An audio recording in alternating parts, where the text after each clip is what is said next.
Hello, I'm Isaac Hayes III, founder and CEO of Fanbase. And right now, we're accepting investors in our $17 million round to revolutionize the future of social media. Today, for just $399, you can own 60 shares of stock in Fanbase at $665 a share. Go to startengine.com/fanbase and invest today. While the big platforms have grown too massive and disconnected from their users, Fanbase is building a platform where creators and users truly come first. We've already raised $8.6 million from everyday investors who believe in this vision, and now you can join them. This is your chance to invest in a social media tech company with over 1 million users that is disrupting media by allowing anyone to reach all of their following and monetize their content from day one. The market is changing, big platforms are failing to serve their users, and Fanbase is stepping up to fill the gap. Don't wait until it's too late. Invest now. Invest for yourself and your future. Go to startengine.com/fanbase and own the future of social media.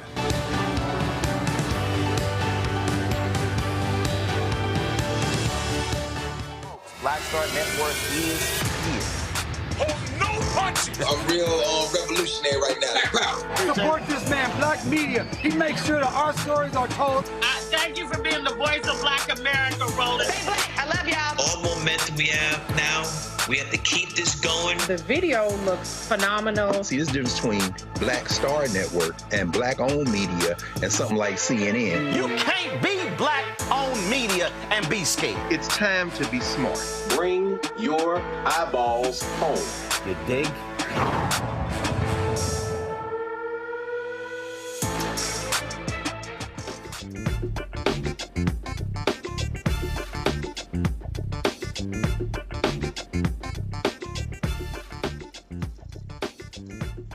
Folks, today is April 9th, 2025, coming up on Roland Martin Unfiltered, streaming live on the Black Star Network.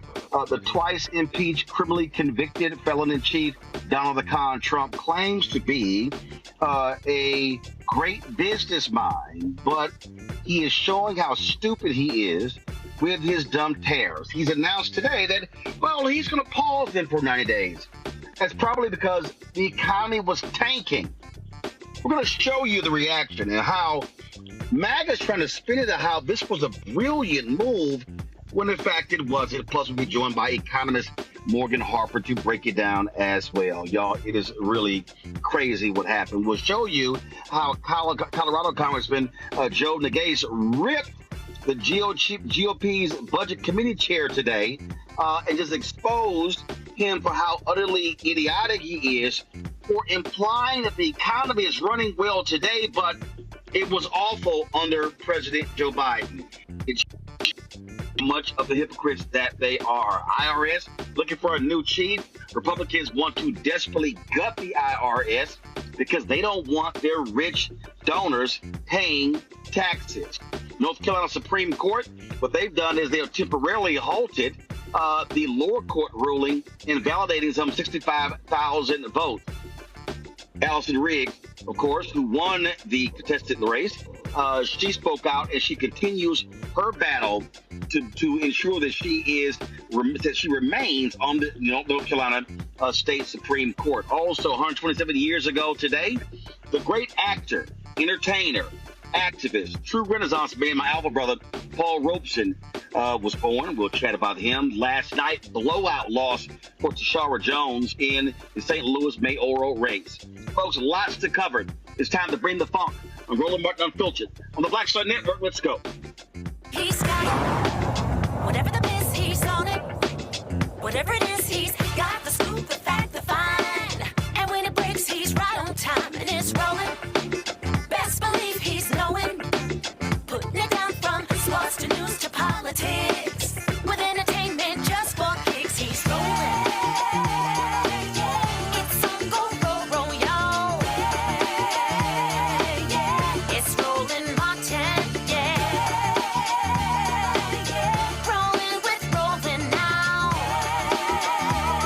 He's funky, he's fresh, he's real, the best, you know he's Roland Martin now.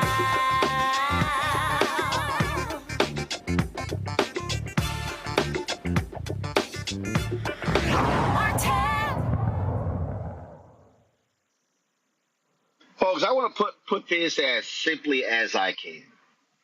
Donald Trump is an idiot. Flat out, he's an idiot. All of these folks, all of these MAGA folks, these Republicans who claim that he is so smart and so brilliant, he's not. This global trade war that he has instigated, where he somehow convinced these idiots, 77 million who voted for him, that the people who were going to benefit and make lots of money from tariffs were the American taxpayer. Everybody who understands tariffs knows that's a flat-out lie. So what happened? Donald Trump comes in and announces we're going to have massive tariffs, and we're just going to up them against everybody. Well, first of all, the idiots are so dumb, they used the wrong formula in calculating what it should be. They were actually slapping tariffs on countries where no people were inhabited. They were penguins. Again, these are not the most brilliant people in the world. He always talked about and he demeaned President Joe Biden, but he's showing how he is not that smart. So what happened? He announced the other day all these tariffs, stock market crashed, tumbled, 4 days. Tumult, companies announcing they're not opening new plants. They're cutting travel. The uncertainty, massive increases. Small businesses are freaking out, saying, how am I going to stay in business? And so what does he do? Today, this morning he posted a tweet saying, buy stock, then announces the tariffs. And then guess what? 90 days. Oh, but I'm going to increase it by 125% on China. China was like, bring it on, big boy. We're going to increase ours as well. Here's what's crazy. He sends out a tweet today explaining this schizophrenic, crazy, demented strategy. So this is what he said. Based on the fact that more than 75 countries, okay, I don't even believe him for a second, 75 countries have called representatives of the United States, including the Departments of Commerce, Treasury, and USTR, that's a trade representative, to negotiate a solution to the subjects being discussed related to trade barriers, tariffs, currency manipulation, and non-monetary tariffs, and that these countries have not, at my strong suggestion, retaliated in any way, shape, or form against the United States.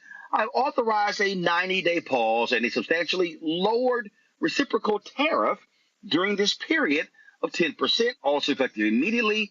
Thank you for your attention to this matter. Okay. So then they hailed this as, oh my God. So on Fox News, an anchor was talking to Charlie Gasparino, financial analyst, and she tried to say that, hey, couldn't this be that Trump is just smart and brilliant? Listen. Well, I mean, because of the mixed messaging, how can you doubt them? I mean, let's be clear what happened. Who capitulated here and why? And I don't want to say this because I'm a patriot. I'm an American. But it is the White House who capitulated based on everything I hear and all my sources. And the reason why is because of the bond market and what happened last night. Bessent knows this better than anybody. When you have yields on the 10-year rising to 5%, stuff starts shutting down. When you have the lending markets screwed up. By the way, who was dumping the bonds? Somebody asked them if it was China, right? Mm-hmm. It wasn't. It was Japan. While he was negotiating with Japan, according to my sources, who are running major money management firms that are involved in the bond market, without giving up names, Japan was dumping bonds because they believed this was not a great place to do business. That forced their hands. Now, what you can say, I think, legitimately here, is Trump decided to take the win. And here's why. There was overwhelmingly, deal potential here among the entire world, except for maybe China, right? Everybody really wanted something. So he did take the win, but make no mistake about it. Peter Navarro was talking as of yesterday about not taking the win, and now they did. And it's all because of the bond market. I want to point out. Okay, I'm confused. He opens up by saying the White House capitulated. They bowed down. They backed off. Then he goes, oh, no, Trump took the win. Which one is it? Capitulated means you lost. Now he's saying he took the win. Now, I've already read for you the tweet that Trump sent out. But this is this idiot talking to reporters explaining why he pulled back on the tariffs. Watch this stupidity. Why you decided to put a 90-day pause? Well, I thought that people were jumping a little bit out of line. They were getting yippy, They were getting a little bit yippy, a little bit afraid, unlike these champions, because we have a big job to do. No other president would have done what I did. No other president. I know the presidents. They wouldn't have done it. And it had to be done. What was happening to us on trade not only with, if you look at it, not only with China, but China was by far the biggest abuser in history. Markets that persuaded you to reverse course? I was watching the bond market. The bond market is very tricky. I was watching it, but if you look at it now, it's beautiful. The bond market right now is beautiful. But yeah, I saw last night where people were getting a little queasy. I think everything had. Well, the big move wasn't what I did today. The big move was what I did on Liberation Day. We had Liberation Day in America. We're liberated from all of the horrible deals that were made, all of the horrible trade deals that were made. And I was helped by people just like this, senator, congressman, and friends, right? And we had great help in the Senate. Our Republican senators have been amazing. They stood tall. And likewise in the House. Interesting. Okay. Now, let me help y'all out here. Okay. Let me help y'all out with this one. So, his tweet, he said, oh, they're negotiating. Then people got queasy, which is really the United States. Then last night at a Republican dinner, he was like, oh, the world is kissing my ass. Listen. In the history of our country. And don't let some of these politicians go around saying, because I'm telling you, these countries are calling us up, kissing my ass. They are dying to make a deal. Please, sir, make a deal. I'll do anything. I'll do anything, sir. And then I'll see some rebel Republican, some guy that wants to grandstand, say, I think that Congress should take over negotiations. Let me tell you, you don't negotiate like I negotiate. Okay, Morgan Harper joins us right now from Columbus, Ohio, American Economic Liberties Project. Morgan, glad to have you here. So, Morgan, I'm now confused. If I had instituted tariffs and I was causing nations to be on bended knee, and if they were kissing my ass, then I don't lift the tariffs.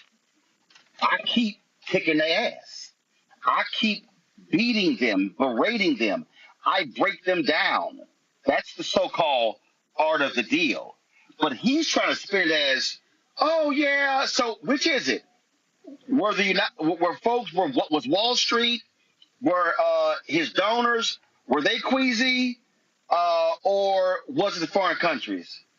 We know what the answer is. He was getting his ass kicked, and Gasparino said it, and Gasparino didn't want to own it. Oh, I don't want to say it. I'm a patriot. That's Gasparino trying to kiss MAGA ass. The reality is they don't want to admit that Donald Trump is an idiot. He was destroying trillions of dollars in value, and folks said, you're rushing us headlong into a recession. That is why he backed off.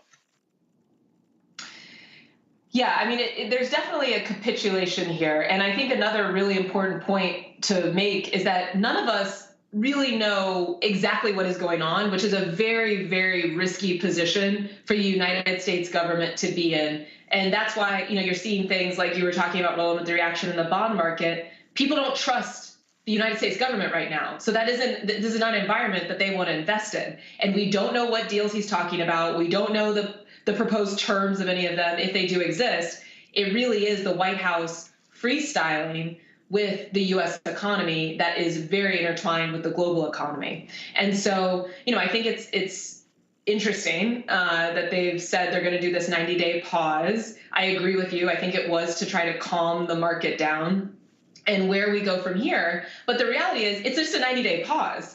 So it's not bringing any more certainty to the market. I don't think this is going to put investors completely at ease. I don't think this is going to make, and I'm really glad you mentioned the risk for small businesses. I don't think this is going to make small businesses feel any more comfortable that they're going to be able to build or invest or make any sort of growth moves with their companies. How could they? We have no idea what's coming. And the reality remains that though he paused a lot of the tariffs, the increase on the tariffs on China will continue to impact a lot of different types of U.S. businesses that rely on imports. there isn't really, I mean, I would be hard pressed, and I'd be curious if anybody else has an example of a company right now that is making something in the United States that is entirely using products and tools that are also completely made in the United States.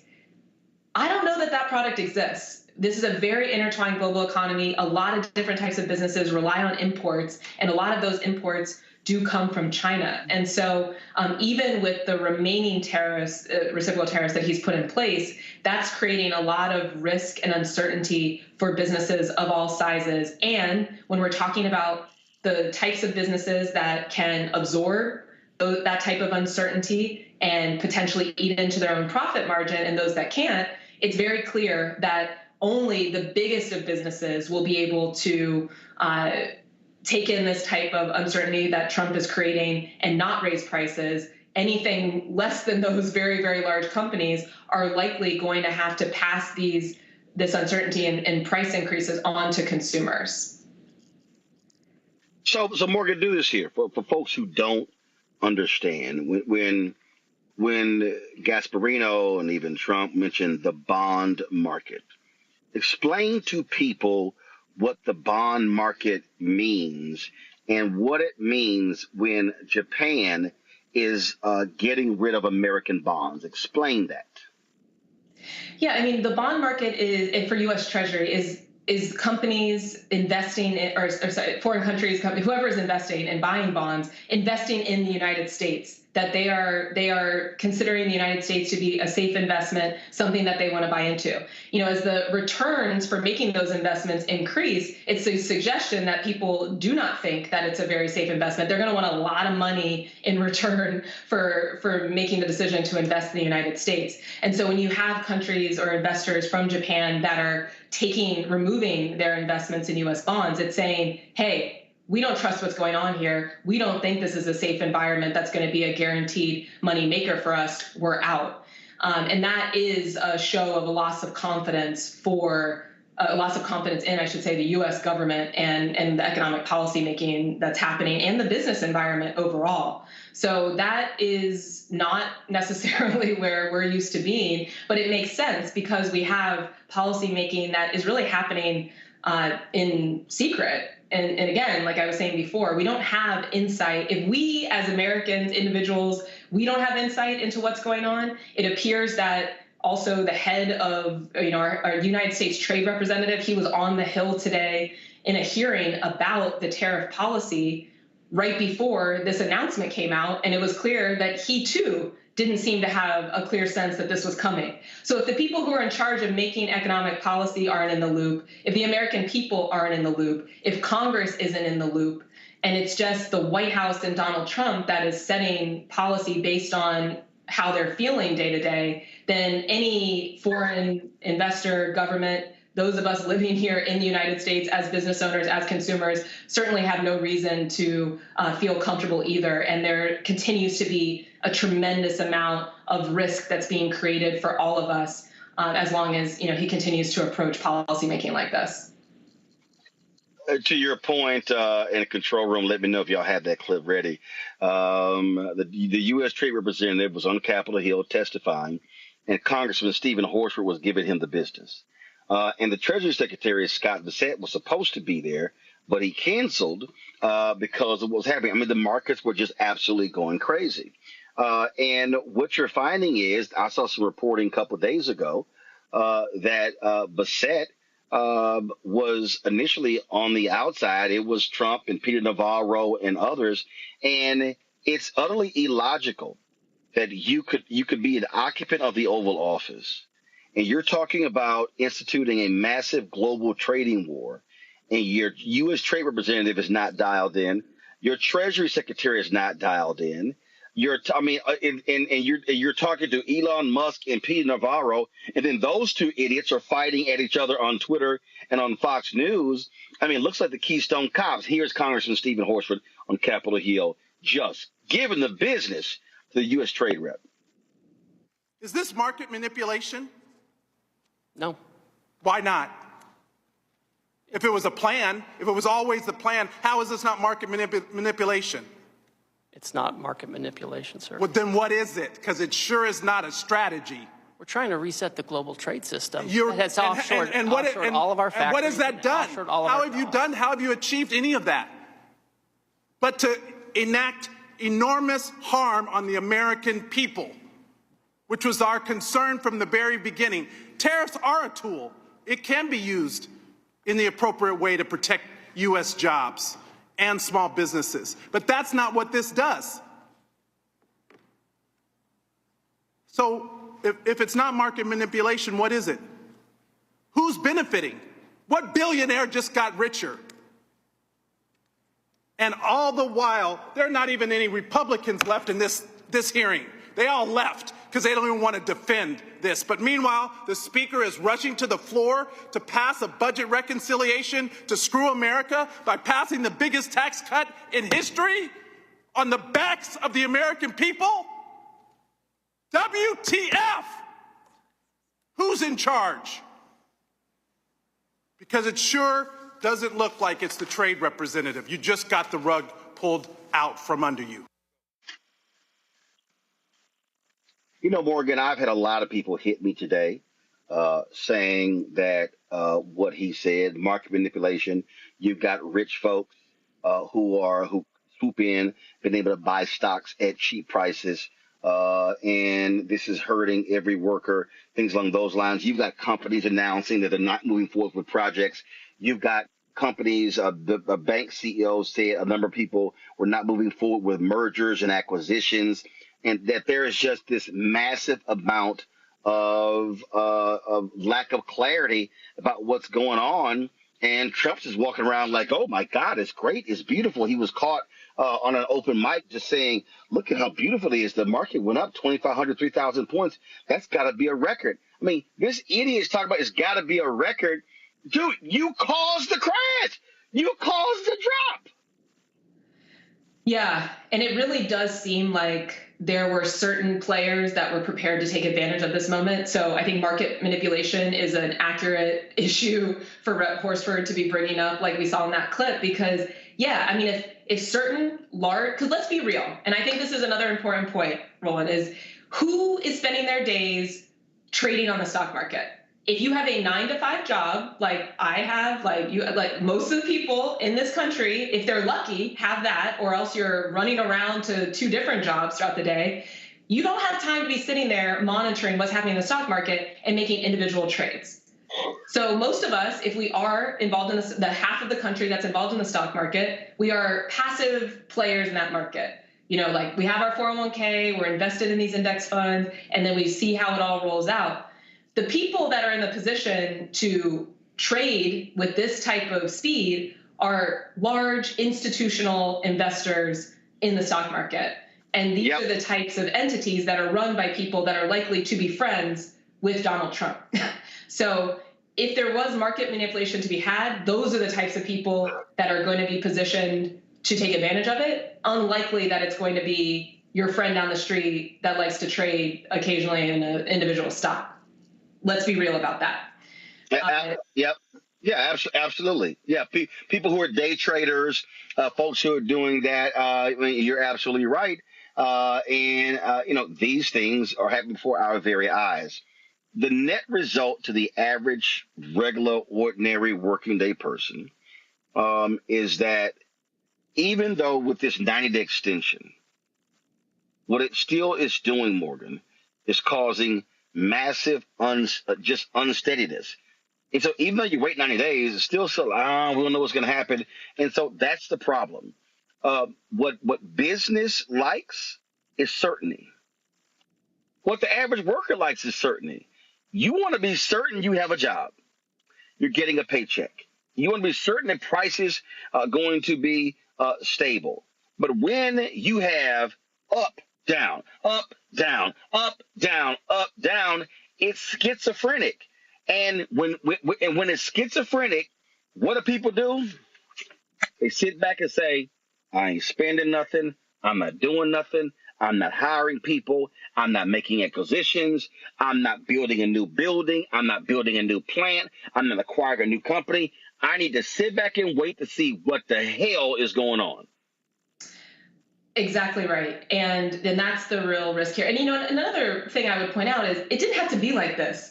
Like we heard from Rep. Horsford, he's acknowledging there's a role for tariffs to play that in a version of this that could support workers, that would be more protective of small business interests, that would be targeted, that would be strategic, that would be methodical, that would be easy for all of us to understand, for the market to understand, that would create more certainty about what's going on. This administration has decided to do the opposite. They are risking an economic recession, and the level of chaos is only going, and I will say this, I said it before, and I'm going to say it again, it will only serve to benefit the richest of the rich and the largest companies. I mean, we actually saw now that Albertsons, for example, has come out and said, oh, we won't be paying any higher prices. So that's a large grocery chain. They are able to tell their suppliers, oh, no, we're not absorbing any of this. You guys just have to give us whatever price we want, because they're called, what's known as a power buyer, and they can kind of set those terms. Walmart, kind of similar. You know who can't do that? The independent grocer in your neighborhood that is just trying to get by with, as we've talked about, very, very thin profit margins and has no ability to flex beyond what they're currently paying for the goods that they're trying to sell in their store. They will not be able to stay in business. That is a big, big risk of this kind of uncertainty that's going to hit independent businesses and us as consumers more than anybody. Indeed, indeed. Morgan Harper, American Economic Liberties Project. Michelle, appreciate it. Thank you so very much. Good to see you. Thanks for having me. All right, folks, got to go to a break. We come back. We'll bring in our panel, have further conversation about the sheer stupidity that's emanating from the idiots who occupy 1600 Pennsylvania Avenue, just 2 blocks from our Black Star Network studios. You're watching Roland Martin Unfiltered right here on the Black Star Network. On the next Get Wealthy with me, Deborah Owens, America's Wealth Coach, I'm sure you've heard that saying that the only thing guaranteed is death and taxes. The truth is that the wealthy get wealthier by understanding tax strategy. And that's exactly the conversation that we're going to have on the next Get Wealthy, where you're going to learn wealth hacks that help you turn your wages into wealth. Taxes is one of the largest expenses you ever have. You really got to know how to manage that thing and get that under control so that you can build wealth. That's right here on Get Wealthy, only on Black Star Network. This week on A Balanced Life with Dr. Jackie here on Black Star Network, we are talking about all things, you got it, stress related. Yes, the big S, whether it's spiritual, physical, emotional, or sometimes it could be just in your head. Stress has a way of manifesting itself in our lives in such a way that it disrupts who we are and who we're in the process of becoming. Stress is just as bad as a lot of the physical ailments that we think of. That's all next on A Balanced Life on the Black Star Network. This week on the other side of change. The attacks on education, book bans, and what it means for us. Our guest, Aaliyah Logan, who will join us talking about what are the implications for the lack of investment in education, both locally and internationally, and what this will mean for future generations. Fighting back against any of the administration's attempt to essentially make sure that people are uneducated and destroy history and make sure you forget history and historical things that have happened. Check us out on The Other Side of Change, only on the Black Star Network. When you talk about blackness and what happens in black culture, we're about covering these things that matter to us, speaking to our issues and concerns. This is a genuine people-powered movement. A lot of stuff that we're not getting, you get it, and you spread the word. We wish to plead our own cause. Too long have others spoken for us. We cannot tell our own story if we can't pay for it. This is about covering us. Invest in black-owned media. Your dollars matter. We don't have to keep asking them to cover our stuff. So please support us in what we do, folks. We want to hit 2,000 people, $50 this month, raise $100,000. We're behind 100,000, so we want to hit that. Y'all money makes this possible. Check some money orders. Go to P.O. Box 57196, Washington, D.C. 20037-0196. The Cash App is $RM Unfiltered. PayPal is R Martin Unfiltered. Venmo is RM Unfiltered. Zelle is roland@rolandsmartin.com. Hatred on the streets, a horrific scene, a white nationalist rally that descended into deadly violence. White people are losing their damn minds. As an angry pro-Trump mob storms the U.S. Capitol, we're about to see the rise of what I call white minority resistance. We have seen white folks in this country who simply cannot tolerate black folks voting. I think what we're seeing is the inevitable result of violent denial. This is part of American history. Every time that people of color have made progress, whether real or symbolic, there has been what Carol Anderson at Emory University calls white rage as a backlash. This is the rise of the Proud Boys and the Boogaloo Boys. America, there's going to be more of this. Here's all the Proud Boys, guys. This country is getting increasingly racist in its behaviors and its attitudes because of the fear of white people. The fear that they're taking our jobs, they're taking our resources, they're taking our women. This is white fear.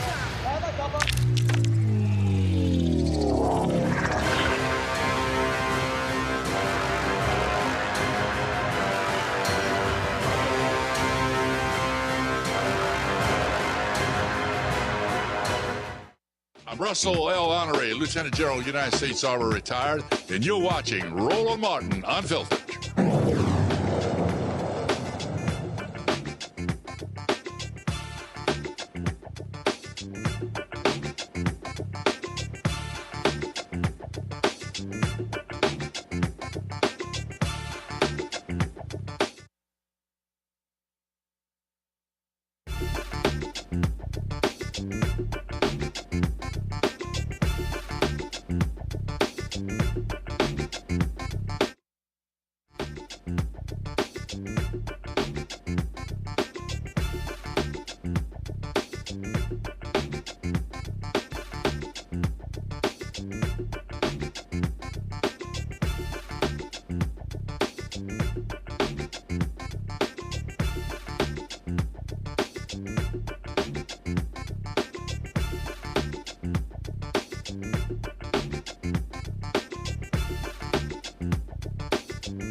You can always count on the idiots at Fox News to try to explain away anything Donald Trump does.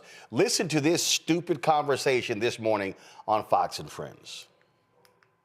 There's an item in the New York Post that we all have in front of us. It's an exclusive story, and it talks about how with these 104% tariffs that went into effect, you know, we think that China is going to have to pay for it, but it tells a story of a special needs toy importer. And when the tariffs went into effect at midnight, his tariff, he's been paying a tariff because he gets stuff from China, $26,000 a year. His tariff bill went from $26,000 at midnight to $346,000. And that's money he's going to have to come out of his pocket. It sounds like he's going to have to go ahead and close down part of his business. He tried to make the toys in the United States, but the tariff on that, his most popular item, went from $0 to $17 at midnight. And what he told the New York Post is people don't understand the tariff situation. They think just foreign countries are paying for the tariffs. That's not true. Half of the tariffs are being paid for by U.S.-based companies. Yeah. So when you look at the big numbers and they look good, just remember that according to this guy, half of the small businesses and half of the tariffs are being paid by Americans. I'm sorry, did they actually say that this guy said that tariffs are being paid by Americans? But I thought dumbass Donald Trump told us nobody here was going to pay for it. These people are nuts. Lawrence B. Jones is sitting there saying, well, I think the elites have had it so well, but Trump, we just have to just let things just happen and calm down, and it's going to work out for the American worker. The hell are you talking about? It's insane. It's absolutely insane. My panel, Andrew Clark, Managing Partner, District Legal Group, joining us from D.C. Joy Chaney, founder of Joy Strategies out of D.C. Michael Imhotep, host African History Network show out of Detroit. Glad to have all three of you here. I sit here, Andrew, and these people, they talk, and stupid stuff comes out. They lie. They're not being honest. Every now and then, they occasionally will actually speak the truth. You have Steve Doocy, who's sitting there, again, truly one of the dumbest people. You know it's something when you're Steve Doocy and you're one of the dumbest people on TV, and you end up looking like a Rhodes Scholar when Sean Hannity's fiance, Ainsley Earnhardt, and that idiot Brian Kilmeade are sitting right next to you. That is an incredible feat by itself.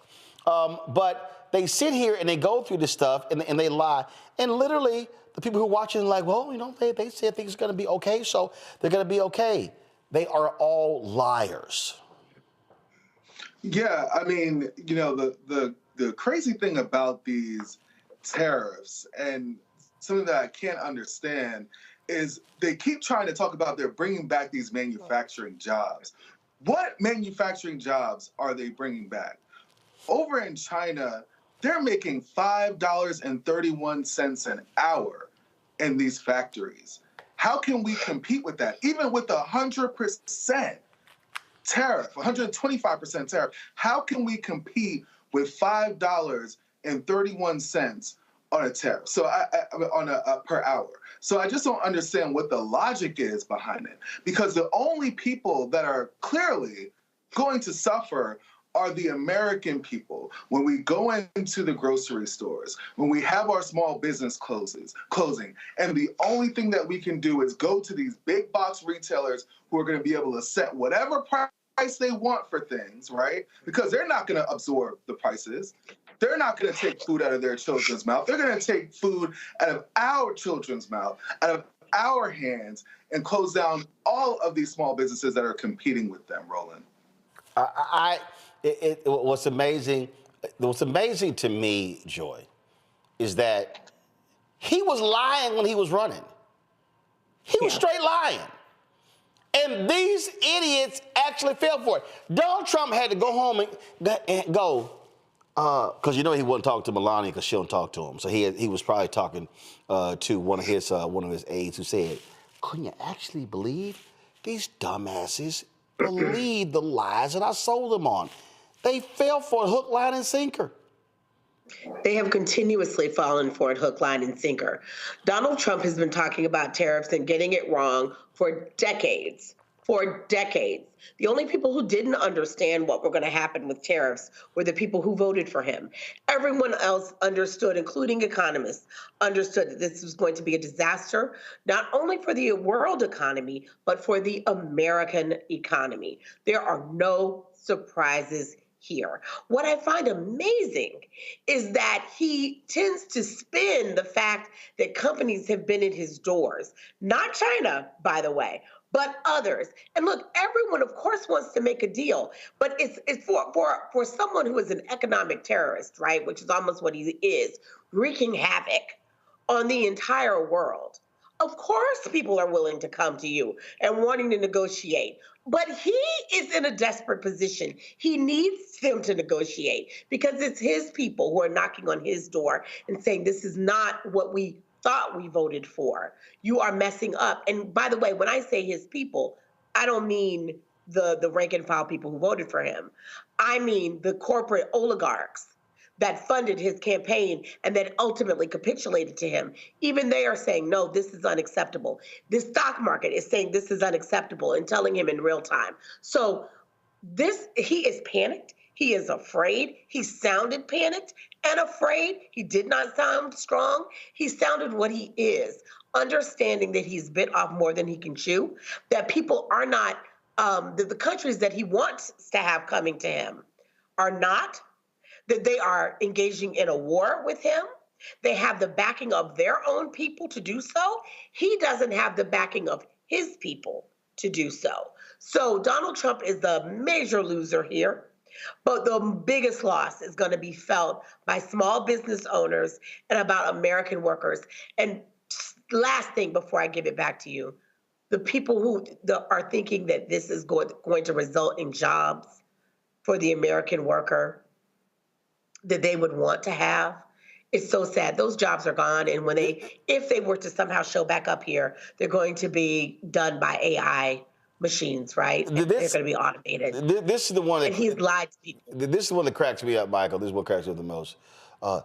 They're all calling and kissing my ass. No, they're not. and if they were, you would not have bent over. Well, why would a 78-year-old man brag about people kissing his ass? There's something wrong with this guy. I'm serious. There's something wrong with this guy. This is the same guy paid $130,000 for Stormy Daniels to keep quiet about him having sex with her.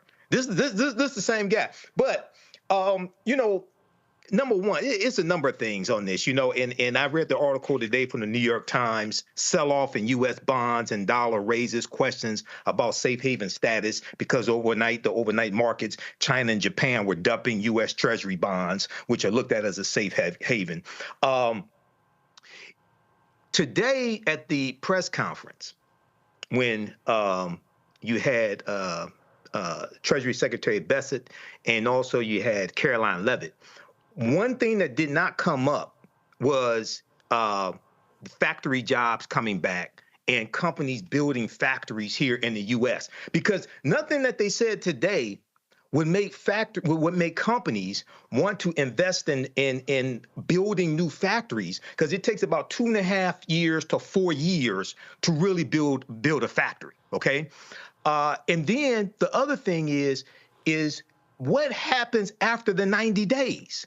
What happens after the 90-day pause on the tariffs? Now, if he's such a good negotiator, why didn't he announce any deals that have been struck so far with any of these 75 countries? Okay, the whole thing is ridiculous.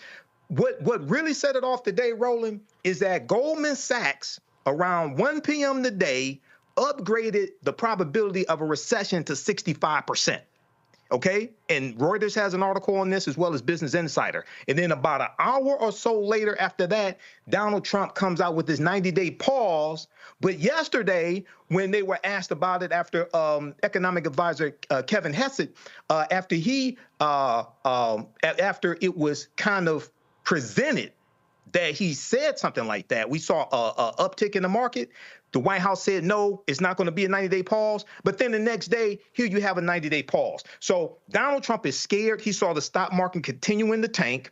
He's getting pressure, increased pressure from Republican senators, from some Republicans in the House, because they're getting massive pressure from Republican voters. Right. And also, Elon Musk yesterday called trade advisor Peter Navarro a moron and dumber than a sack of bricks. And it was Navarro who was the one who came up with this funny math for the tariffs.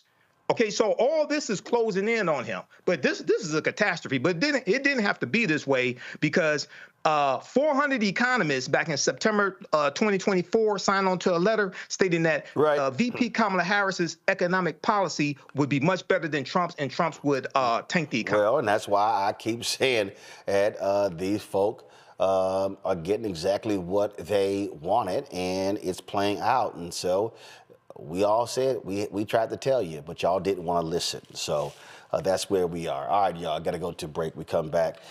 Congressman Joe Neguse of Colorado, man, he put his foot in one of his fellow Republicans' butt. That dude is still twitching from getting his butt kicked. We're going to show you that right here. Roland Martin Unfiltered right here on the Black Star Network. Support the work that we do, folks. And that is join our Bring the Funk fan club. Our goal is to get 20,000 of our fans contributing on average $50 each a year. That's $4.19 a month, 13 cents today. We purposely do not not do a subscription fee. We're not telling you to give to Substack and Patreon. We want the content to be widely available, but your support makes it possible for us to do that. If you want to support via Cash App, here's a Stripe QR code. Just go right to, that's QR code, point your phone to it.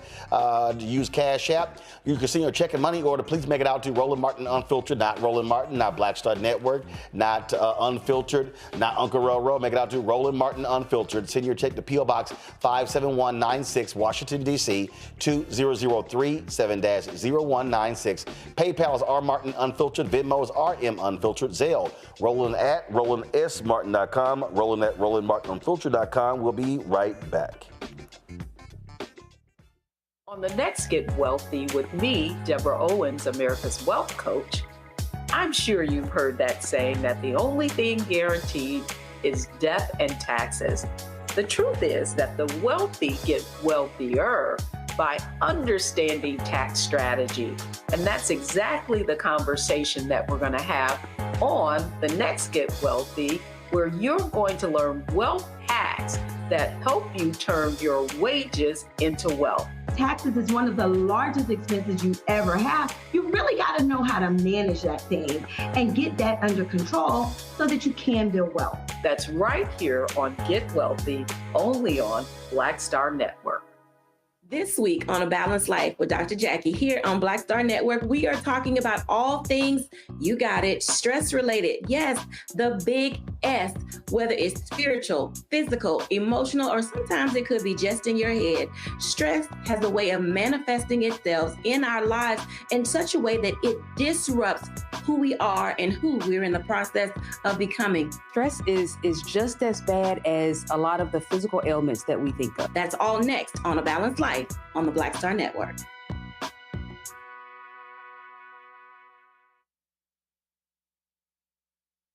This week on the other side of change. The attacks on education, book bans, and what it means for us. Our guest, Aaliyah Logan, who will join us talking about what are the implications for the lack of investment in education, both locally and internationally, and what this will mean for future generations. Fighting back against any of the administration's attempt to essentially make sure that people are uneducated and destroy history and make sure you forget history and historical things that have happened. Check us out on The Other Side of Change, only on the Black Star Network. Hello, I'm Isaac Hayes III, founder and CEO of Fanbase. And right now we're accepting investors in our $17 million round to revolutionize the future of social media. Today, for just $399, you can own 60 shares of stock in Fanbase at $665 a share. Go to startengine.com/fanbase and invest today. While the big platforms have grown too massive and disconnected from their users, Fanbase is building a platform where creators and users truly come first. We've already raised $8.6 million from everyday investors who believe in this vision, and now you can join them. This is your chance to invest in a social media tech company with over 1 million users that is disrupting media by allowing anyone to reach all of their following and monetize their content from day one. The market is changing, big platforms are failing to serve their users, and Fanbase is stepping up to fill the gap. Don't wait until it's too late. Invest now. Invest for yourself and your future. Go to startengine.com/fanbase and own the future of social media.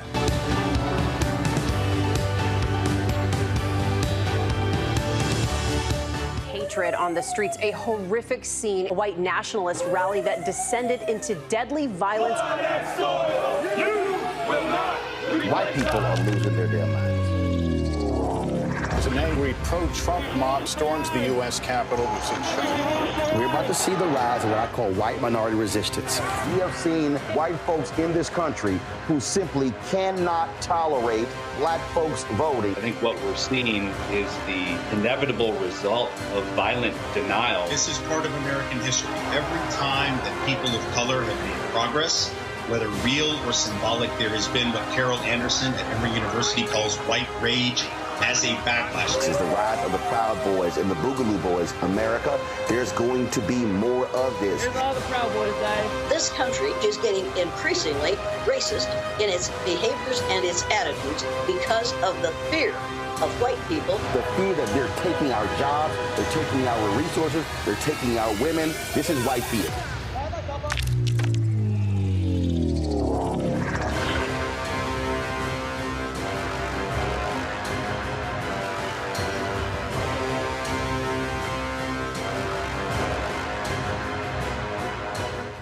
this is Motown recording artist Kim. You are watching Roland Martin Unfiltered.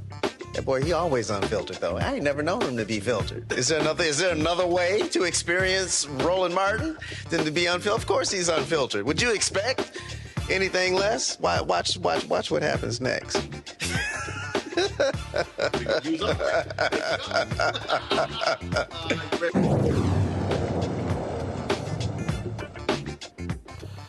You know, we try our best to sit here and deal with these folk, but they lie.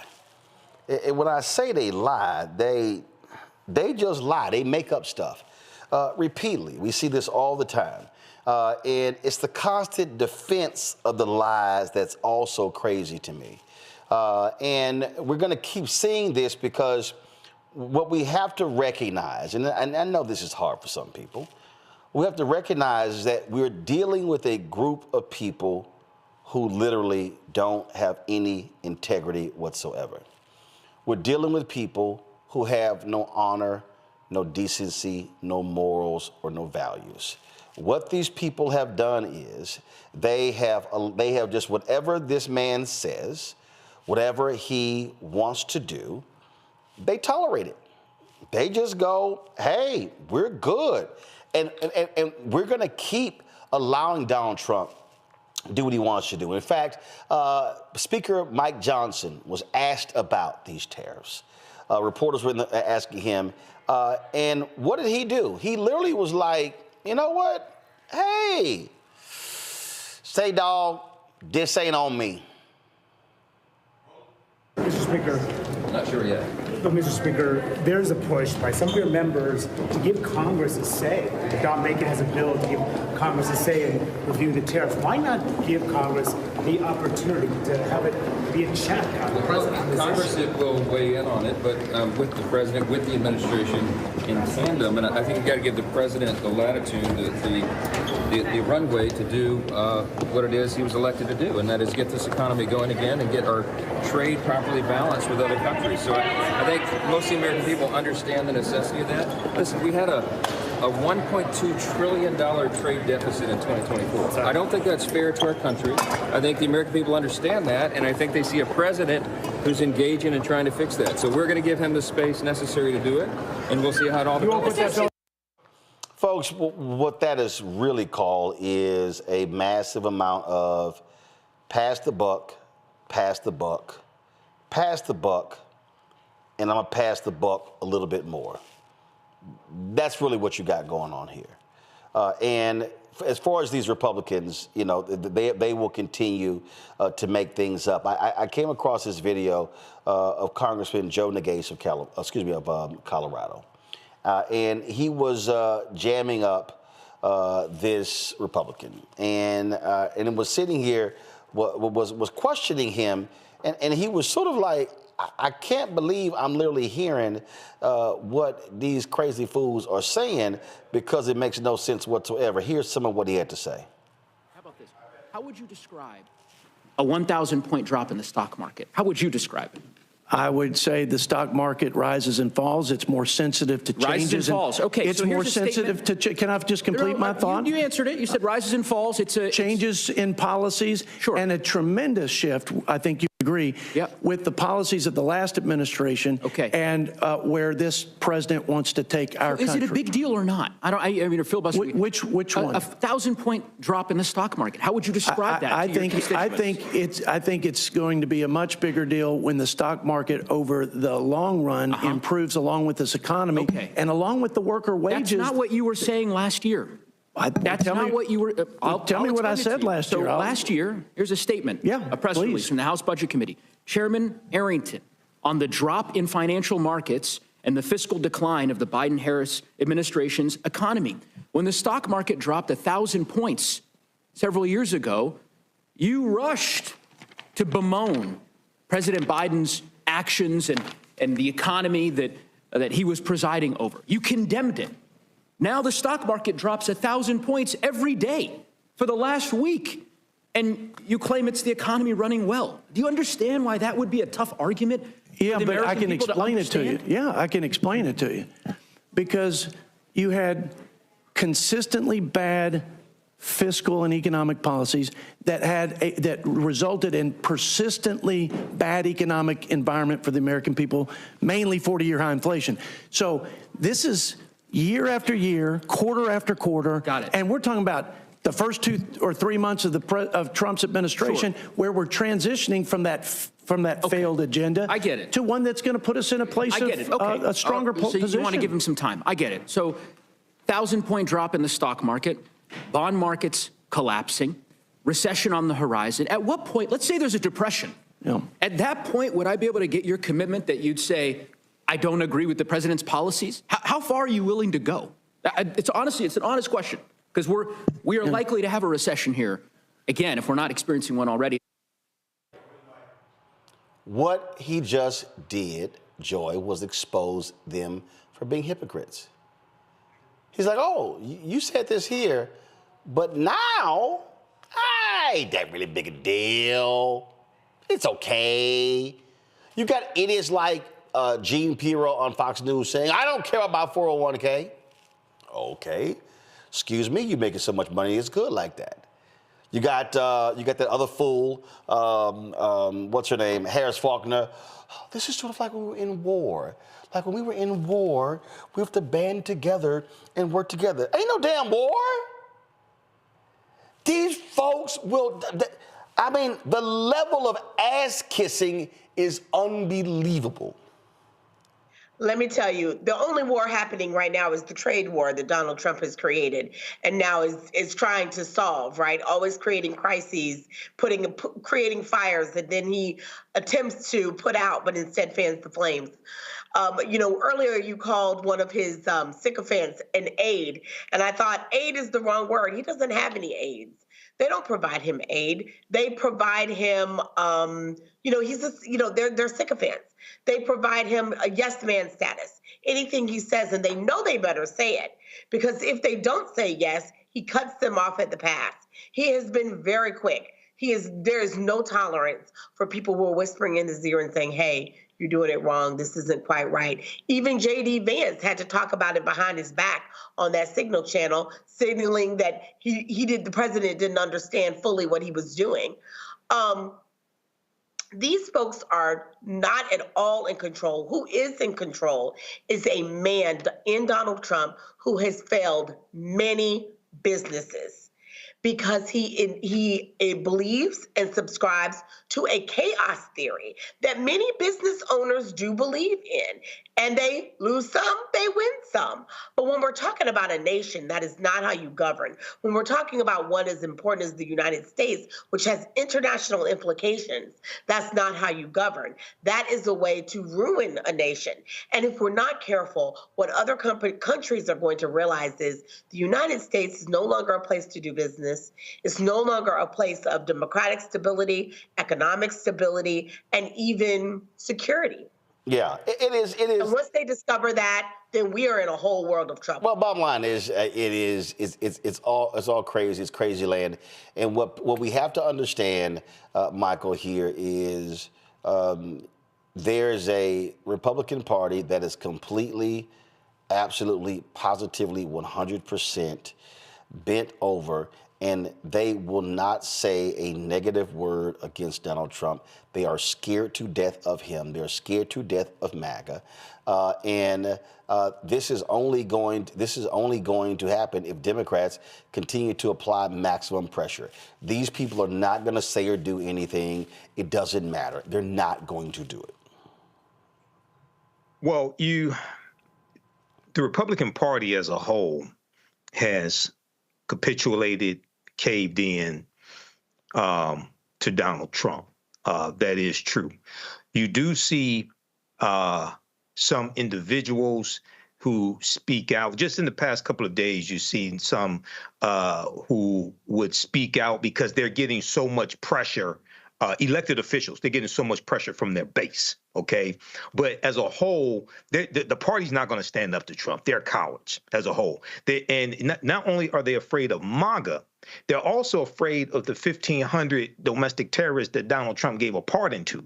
And many of them were in prison in the U.S. Capitol, okay? They're afraid of them as well. So people do need to continue to put pressure on Republicans who are their own elected officials. Like you have a member of the House of Representatives as a Republican, U.S. Senate, you still need to put pressure on them. But the only functional party that you have are the Democrats. Okay, that's it. And this once again shows us how elections have consequences, because now Donald Trump is talking about putting tariffs on pharmaceuticals as well. Okay, after they're trying to claw back the pharmaceuticals where we got the concessions on from the Inflation Reduction Act, now they want to put tariffs on pharmaceuticals. And when you study these tariffs, and there have been a number of articles written about this, they hurt low-income people the most. So these tariffs are going to disproportionately hurt the African-American community. So this is critical right here. This is another example of how elections have consequences and how politics impacts every aspect of our lives. Bottom line is, these folk don't care. They're going to do whatever the hell they want to do. And what they are doing, they're appealing to their rich donors. That's the people who are in control. Look, I believe 100%. Andrew, that you got some folk here who are seriously making off like a fat rat. That's who this man appeals to. He don't care. I keep telling these dumb MAGA people, he won't let your ass walk through his hotel lobby. Yeah, and what we're dealing with this oligarchy, which is a minimal amount of people in control with Donald Trump, is we're seeing these Republican politicians scared. And I don't think that they're scared of Donald Trump. I think that they're scared of their own voting base. Because remember, back in November, if any of us if I put money, if there was some kind of MGM bet poll on the over-under on that election race, I don't think that any one of us would have been able to guess the amount of the margin in which Donald Trump won. And I think that a lot of the Republican elected officials right now are scared of their own base because they don't know what they want. They're saying that you guys elected this man. This is who you're choosing. This is who you want to run our country. So now, me as an elected official, what do I do? Because if I speak up, I'm getting voted out. Because my voting base has told me that they like this kind of nonsense, that they like this chaos, right? And so now the Republican elected officials are running around saying, well, what position should I be on? Should I be on the Mitt Romney style of let's go up against Donald Trump? Or should I be in more of the, capitulating limit, let me sit back and see what happens, or let me just, just kind of let Donald Trump do what he does and I'll back him or support him on it. And that's the confusion in the Republican Party. We talk a lot about how the Democratic Party is imploding, but the Republican Party is imploding because they have no idea what their base wants. Can I add one thing to that? I think it's even worse than what you're describing. You're right, but it's even worse. I think some of them are afraid for their lives and their livelihood, not just their political futures. I think they're worried about what happens in their hometowns. Not everybody, but their crazier neighbors, right? The ones that they pretend they don't know are unstable, right? The ones that are super intense, the ones that interact with their families and their children. I think they're worried about if they lose their seats, where would they go work? We're not going to hire them. Who on this call is going to let them come to their firm or let them represent them? That he's bringing back. Right, he'd go to the factories, exactly. What Republican firm could bring them in because they would be perceived as a traitor? Hey, and that's how they operate. So that's how they operating. And I'm telling you right now to everybody, listen, these folk gonna screw us left and right. I don't care what it is. Be prepared for it. It's gonna happen. Don't trust them. All they gonna do is just lie, and that's just what it boils down to. So I'm just telling you that's the case. And so, it's all on us. I'm telling you right now, that's what it boils down to. Quick break. We'll be right back. Roland Martin Unfiltered on the Black Star Network. This week on A Balanced Life with Dr. Jackie here on Black Star Network, we are talking about all things, you got it, stress related. Yes, the big S, whether it's spiritual, physical, emotional, or sometimes it could be just in your head.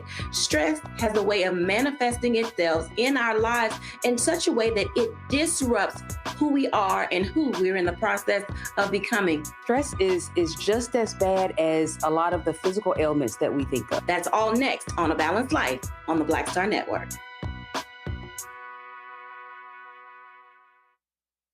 What's up, y'all? I'm Will Packer. Hello, I'm Bishop T.D.J. What up, Lana Well, and you are watching Roland Martin Unfiltered.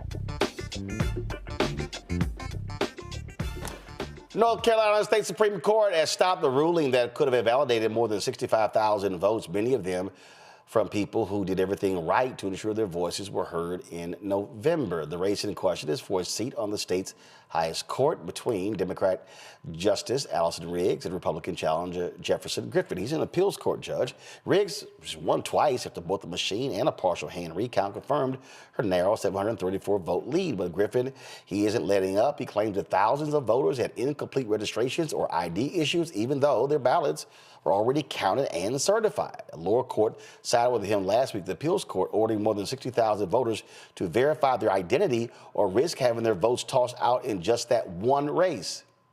Okay, let me roll that back, y'all. Let me roll that back. That one race.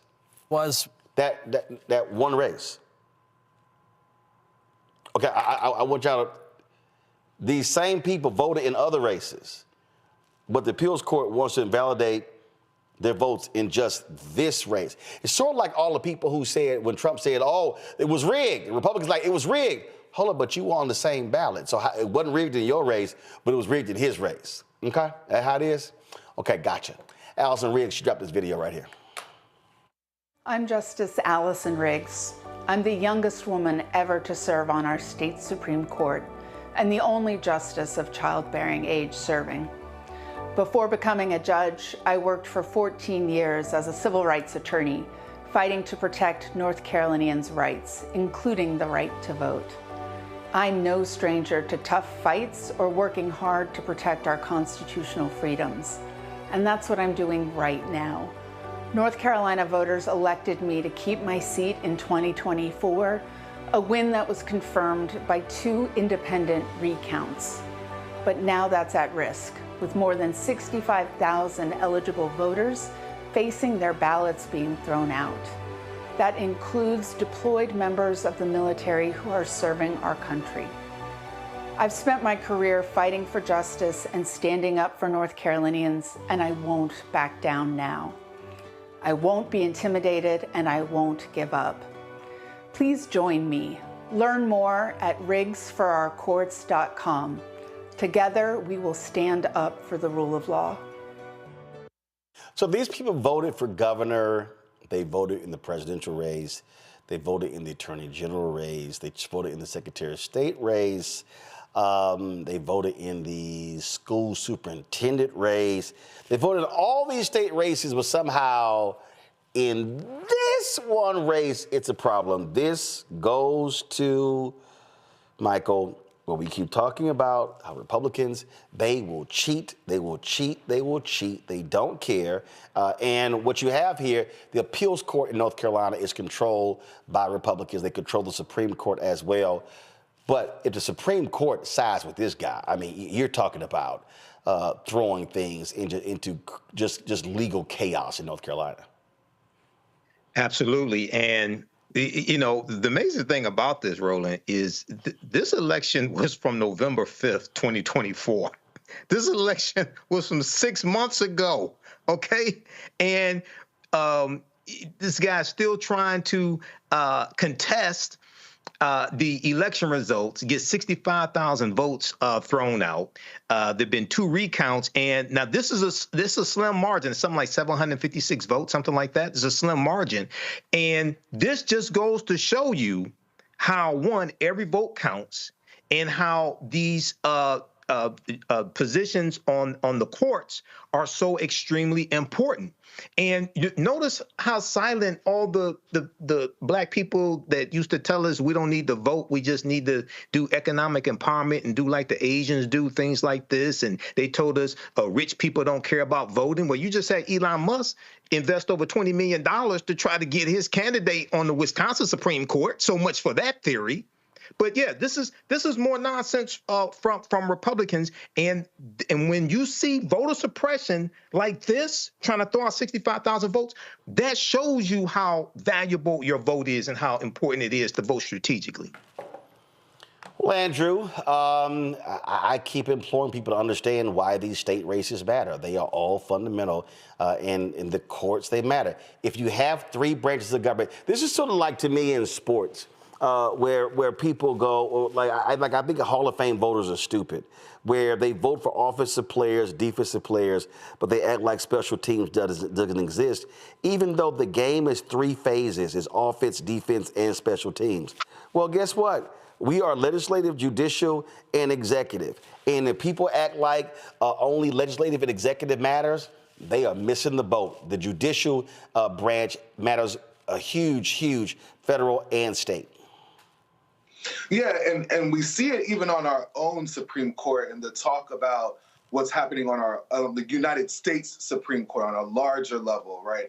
And that is indicative of why this North Carolina race was so important, because the Supreme Court of each jurisdiction has the final say and whatever it is that's going on in that jurisdiction, right? They might be able to appeal it federally, but that Supreme Court is the highest court of the land. And they're even higher, right? They're even higher than any of the other elected officials. The elected official can say something, and then the Supreme Court of that state can say, no, I see you trying to say this. I see you trying to say X, but it's really Y. And 65,000 votes specifically for this race, Roland, when there were other races on the ballot that are, that's okay. They were fine for those other races. But for this specific race is just such a clear abuse of power. And it goes back to what is true, what is right, and what are we really doing here as Americans when we don't stand up to things like this, when we don't stand up to the powers that be when they're making these decisions. We all need to go to the ballot. All of our votes count. Every last person that's listening to your show, that's seeing this online, should be inspired by the North Carolina race to say, look, I didn't even really think that, it's an off-election year, special election. I didn't even think that my vote was going to matter so much. But clearly, the amount of money that they're throwing behind these races, that your vote matters. So please, everyone, go out and vote. They all count. And what we often see in these judicial races, people don't really focus on them. You see lower vote totals, Joy. Moving forward, we have to understand that, again, if the Supreme Court finally gets off their ass in North Carolina and confirms this for Allison Riggs, listen, it's going to be tough next year. Anita Earls is a black woman. They're coming after her. Democrats have a 5-2. It's 5-2 on the court. There are 5 Republicans, 2 Democrats. But in 2028, 3 of those Republican seats are up. Democrats go after those, they could get the majority of the Supreme Court. That matters when you talk about political gerrymandering, we talk about racial gerrymandering, voter ID, all these different laws. Because, of course, we're going into another census period. So, it is critically important that we have these seats on the court, that we are paying attention to all races. We don't have to make it complicated. If it wasn't important, they wouldn't want it. It is important. They want it. We must want it. That is because all decisions are coming down to the court right now. We have an unchecked executive. We have unchecked governors wanting to challenge the bounds of the law, the spirit of the law, and it is our court systems that will hold the line, if anything, because we can't count on the legislatures. We can't count on Congress, as we just described in our last segment. They are feckless, they are afraid. So we need judges who have a little bit more buffer to be able to make those decisions based on the law. And we cannot have biased judges. They are trying to buy the seats. You absolutely have to go out and vote. And when they can't do it, then they try to reverse the election at the end. So we know the game. We don't have to have it explained to us again. We see it. You have to vote in every election. You have to vote in every election. There really is no other excuse. Folks, speaking of elections, last night in St. Louis, incumbent Mayor Tashara Jones lost. Alderwoman Kara Spencer was voted in a landslide Tuesday, winning 64% of the vote. According to unofficial totals, it was not close at all in the general election. Spencer bested Jones, and so the results, of course, came around 9 p.m., not long after Spencer took the stage at Union Sutton Grand Hall, thanking a crowd of more than 400 people and Jones for her service, and said that the mayor had always been committed to the city. This was Spencer's second time going up against Jones one-on-one. She narrowly lost to her in the city's last contest for mayor in 2021. When you look at, we had Mayor Jones on the show talking about this election, and you, of course, had you got significant white population in St. Louis, significant black population in St. Louis. And so huge numbers there. And so we'll be able to go in and take a look at the numbers to see how black voters turned out. And so that's one of the things that we'll see. Now, this, of course, now the city also is also based upon what they called approval voting that also takes place. So we'll be able to then look at the numbers to see exactly how black turnout was. But there have been 3 black mayors in St. Louis's history, 3 black mayors. And not a single one of those black mayors was ever elected to a second term. It's never actually happened there. And it comes down to power. It comes down to power. Andrew, I say all the time, the reason Atlanta is what it is because you've had black mayors every single year since 1973. If you look at Chicago, this is the first time ever Chicago's had back-to-back black mayors. When you look at Houston, you had Lee Brown, then you had Sylvester Turner with 2 terms. But when you look at cities where African Americans have been able to maintain control is when you're able to control the mayor's office.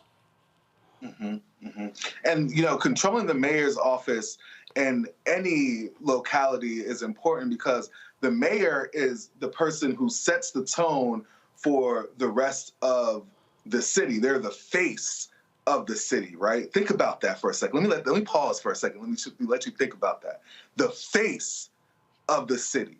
So for them to say that Kara Spencer is going to be a better face for the city says a lot about, and as a landslide, right? As a landslide, says a lot about what the voters in Missouri who have voted for Donald Trump in 2024, 2020, and 2016, what they're thinking, right? And what kind of change that they're looking for, a radical change. And that goes back to my point before about how it seems as though the voting base for the Republicans and maybe even some of the Democrats now that we got to be concerned about are looking at radical changes.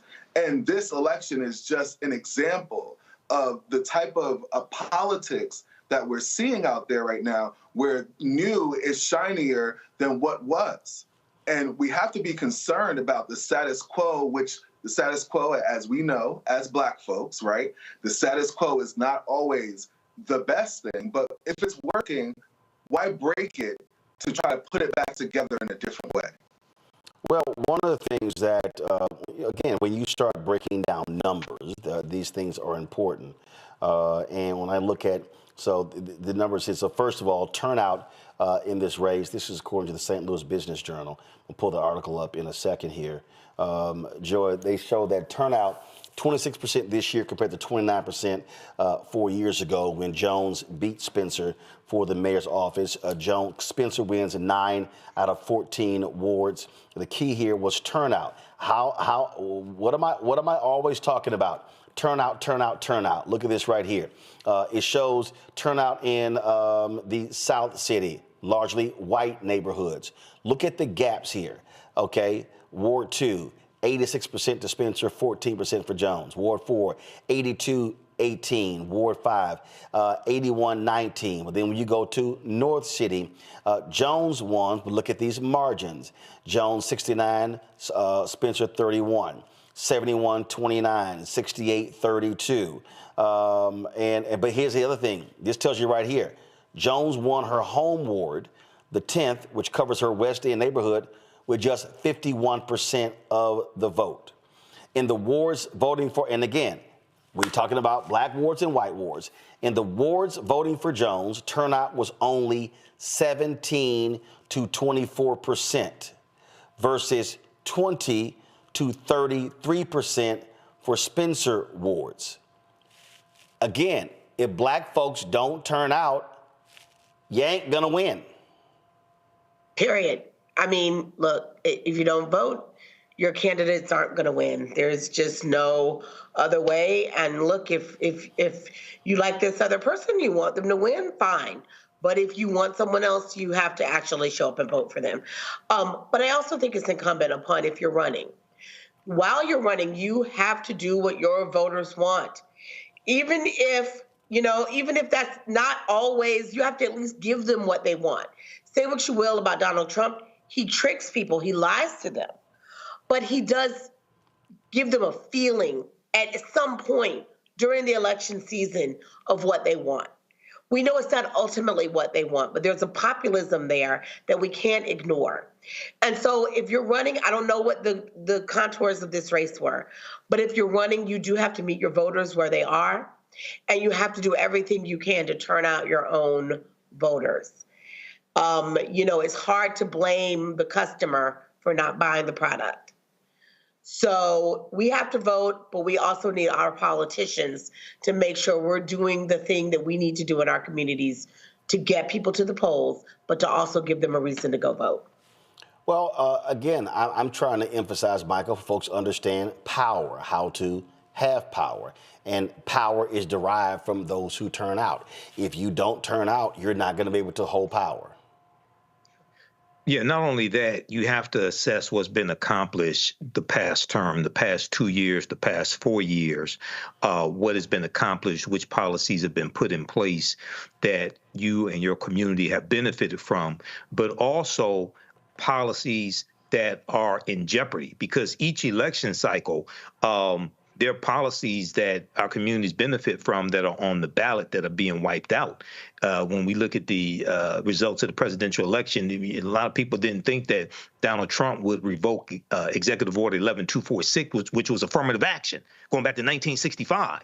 So when you look at this local election here, 26% voter turnout, that's ridiculous.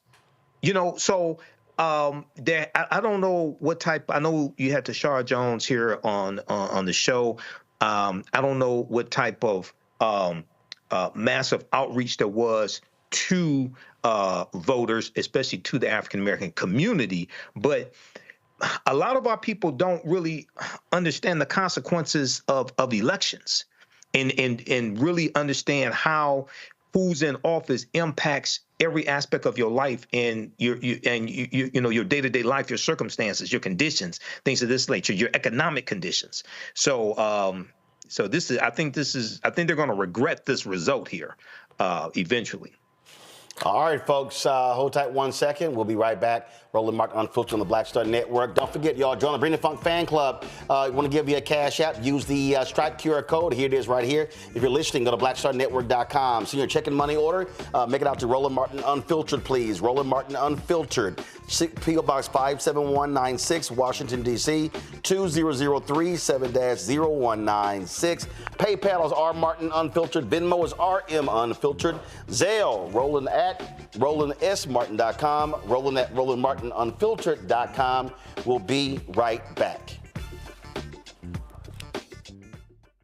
This week on The Other Side of Change. the attacks on education, book bans, and what it means for us. Our guest, Aaliyah Logan, who will join us talking about what are the implications for the lack of investment in education, both locally and internationally, and what this will mean for future generations. Fighting back against any of the administration's attempt to essentially make sure that people are uneducated and destroy history and make sure you forget history and historical things that have happened. Check us out on The Other Side of Change, only on the Black Star Network.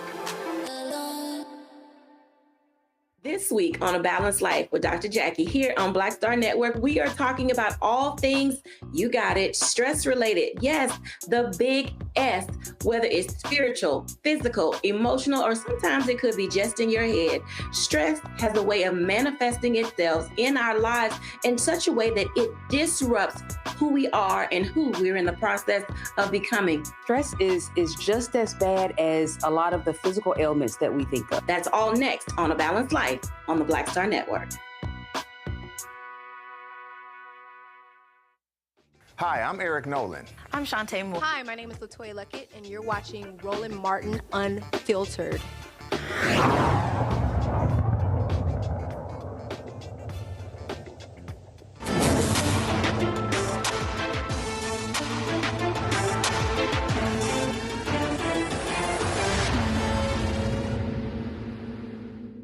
Boy, Congresswoman Jasmine Crockett has no issue giving Republicans the business on anything, including immigration. Check this out.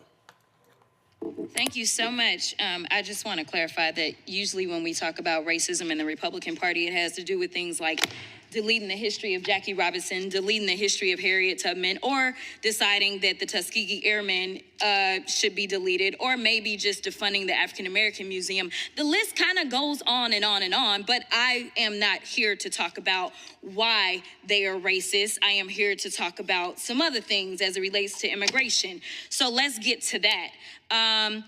You know, it's interesting because we got all these theories. I don't know why we put up with getting data and facts if we just gonna sit here and talk about how we feel. So, you know, maybe we can inject some facts into these feelings. I'm not really sure.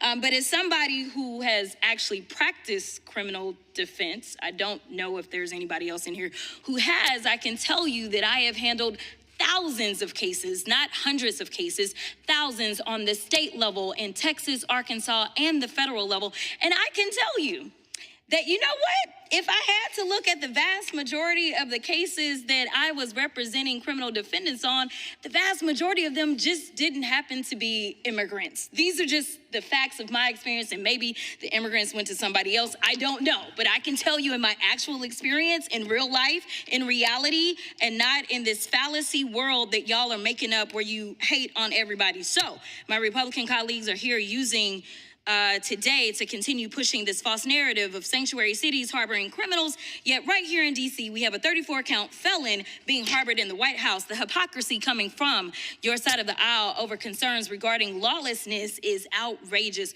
Right now, House Republicans are conducting town halls with constituents lying about our legal system. That, quote, there is no due process if you come here illegally because you violated the law. That immigrants, quote, are not entitled to due process. Nowhere in the Constitution does it say that. We all want to live in a country where we respect the law. So I'm a bit surprised that Republicans aren't up in arms with Trump detaining and deporting U.S. citizens and people who are lawfully present here in the United States. What Trump and ICE are doing is a disgrace, and it's all being done without respect for our laws. For example, Mr. Neri Alvarado, a Dallas-based baker, was arrested and deported to El Salvador prison for having an autism awareness tattoo in honor of his 15-year-old autistic brother. This was done despite never having been to El Salvador, despite having no gang affiliation, and despite having no organized crime connection. He was deported because ICE agents have been detaining, quote, all Venezuelans with tattoos. And to be clear, this type of racial profiling isn't just a one-off. In fact, the ACLU, using DHS's own data, mind you, found that at least 65% of the states and local agencies voluntarily working with ICE have records of racial profiling and civil rights violations. Mr. Franklin, First of all, let me, and Sheriff, let me thank you for your service too, because I appreciate law enforcement. I just want to put that out there. But Mr. Franklin, Major Franklin, you're a decorated law enforcement officer.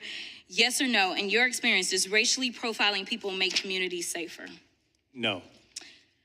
And yes or no, does ICE forcing state or local law enforcement to detain people make communities safer? No. You know, it's interesting because we've already, and we're gonna, do Groundhog's Day a couple of times, seemingly here. Actually, let me give you the facts real quick before I go to that. In fact, a report for the American Immigration Council found that cities that didn't enforce ICE detainers have 35.5% lower crime rates, 2.3% lower poverty rates, and relied less on public assistance, including 4.9% less for children under 18. And I do want to be clear right now, ICE is trying to work with the IRS because we actually take in billions of dollars because of immigrants in this country, and now they're gonna try to get them out. And I'm gonna tell you that the biggest issue that we have, I really don't think this should be a partisan issue, so I'm going to agree with my Republican colleagues. I think that we all should want to be safe in our communities. The problem that we have is that we have an incompetent administration, that everything that they touch turns to shit. Because what they do is they take a wide sweeping brush and they have decided that the enemy is now going to be immigrants instead of taking a scalpel. That's all we're asking, is to be exact in what you're doing instead of taking a sledgehammer to everything. Thank you, and I will yield. What is happening is racial profiling is literally going on. Andrew, it is happening before our very eyes. Lawyers are fighting this, and this thing is even worse. These people are literally talking about, I'm going to show you this here, and for all the black folks who are like, man, ain't got nothing to do with us. No. Watch this here. Rubio says El Salvador offers to accept U.S. deportees of any nationality, including violent American criminals. These people literally are going to try to deport American citizens. Yes. That is just so disheartening. First, I want to say Jasmine Crockett is one of my favorite politicians of all time. The truth that she speaks unapologetically is something that I think we can all learn from. Me as a lawyer and being able to speak up and even sometimes open courtrooms and speak for someone's rights, and see her do it on a grand scale is just so inspiring. But, what we're going to see is a lot more people running from the police, a lot more dangerous situations. Someone gets pulled over for going 20 just by the sheer fact that they look Hispanic or they look of a certain national origin. They're automatically going to say, even if I have all my papers, even if I am a U.S. citizen or I'm here legally with some kind of visa status, I am going to run from the police. And you're putting police officers in danger now, right? Because you're telling American citizens that you can be sent, just like the slave trade, you can be sent to another country simply because you look like a certain type of person. And the other side of this is going to be unreported crimes. How many people are going to be taking advantage of these communities because they know, well, if you report what I did to you, if you report that I didn't pay you, or if I did something violent to you, if you report it, then they're going to send you to a country you've never been to before, right? So you better keep your mouth shut. Right. And black people, please stop saying, I'm glad that it's not me. I know we've dealt with it for decades. We've withstood, we're resilient people, but please stop saying that it's not about me, because it is. Because of the fact that we've been through this, because of the fact that we've endured this, we should have a unique view and empathy for these other races and nationalities that are now going through with this. We had the same thing when 9/11 happened, right? Everybody that was Muslim and Arabic, they were targeted. Now we're seeing it happen to our Hispanic friends. And you think that these white folks can tell a difference between someone from El Salvador, someone from Colombia, and someone from Puerto Rico? No, they're snatching everyone up. And the last thing I'm going to say before I yield the floor back to you, Roland, is, the people that I'm most disappointed in are my Hispanic friends that voted for Donald Trump, and then when they get arrested and deported, they say, oh, I didn't think that he was talking about me. So just in case anybody is confused, and y'all go like, oh, I think he's making that up. No. This is the idiot press secretary, Carolyn Levitt, literally confirming, yep, we're going to send Americans out the country. Listen.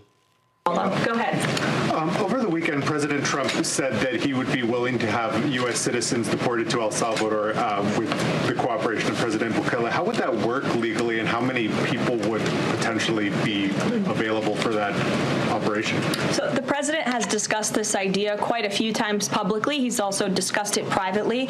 You're referring to the president's idea for American citizens to potentially be deported. These would be heinous, violent criminals who have broken our nation's laws repeatedly, and these are violent repeat offenders in American streets. The president has said if it's legal, right, if there is a legal pathway to do that, he's not sure. We are not sure if there is. It's an idea that he has simply floated and has discussed very publicly as in the effort of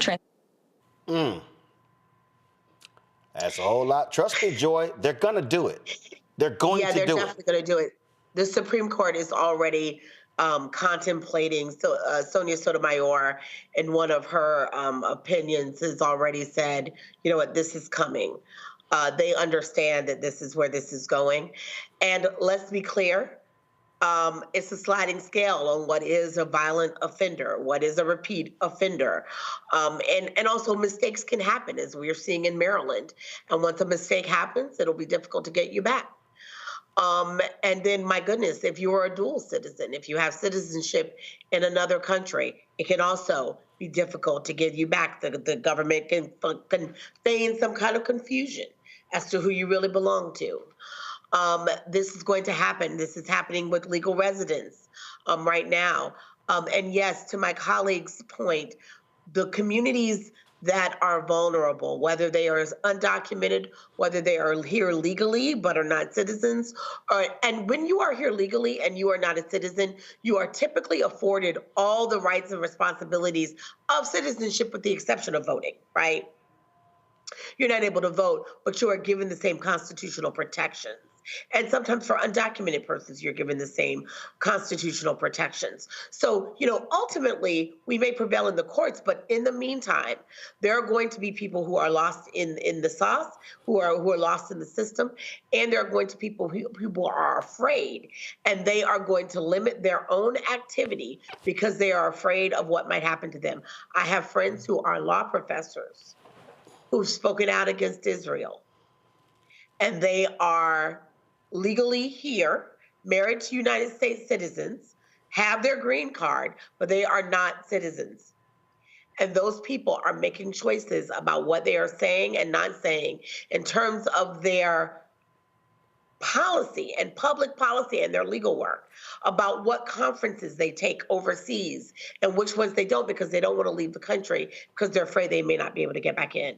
It's already chilling speech. This is as intended. And it's going to now open people up to criminal derision, people who are exposed to criminal enterprises and activities, because all people have to say is, you know what? You have family members who are undocumented. You have a green card. Right. You know what? You're a citizen, but you're poor and no one's going to listen to you. Hey, Michael, on that particular point right there, lawyers are even shocked. They're just snatching student visas. Yeah. They're snatching, students are like, what the hell did I do? Like, nah, you ain't coming back. Yeah. This is what dictators do. This is what we were warning people about before the election.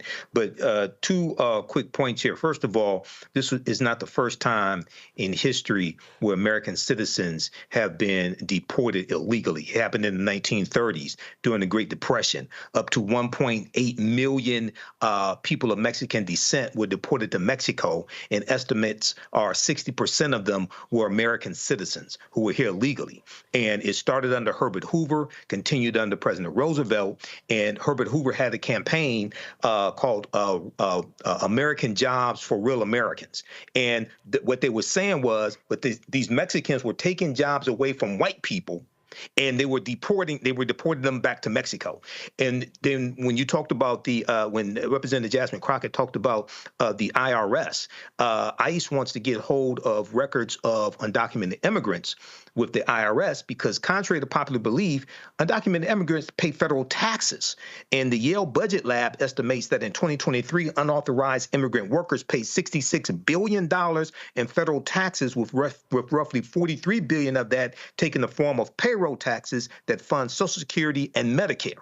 So this is way beyond the pale of what many people thought Donald Trump would do. But this stuff is laid out in Project 2025. But first of all, it was almost 1,000 pages.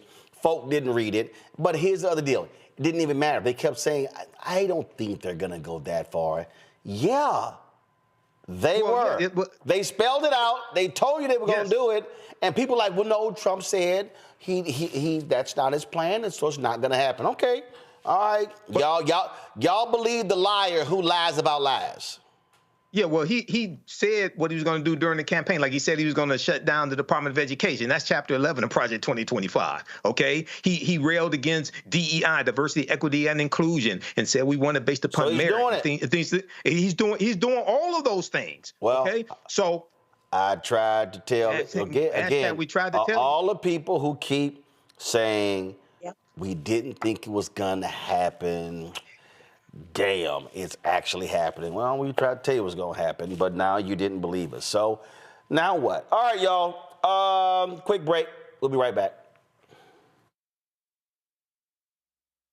On the next Get Wealthy with me, Deborah Owens, America's Wealth Coach, I'm sure you've heard that saying that the only thing guaranteed is death and taxes.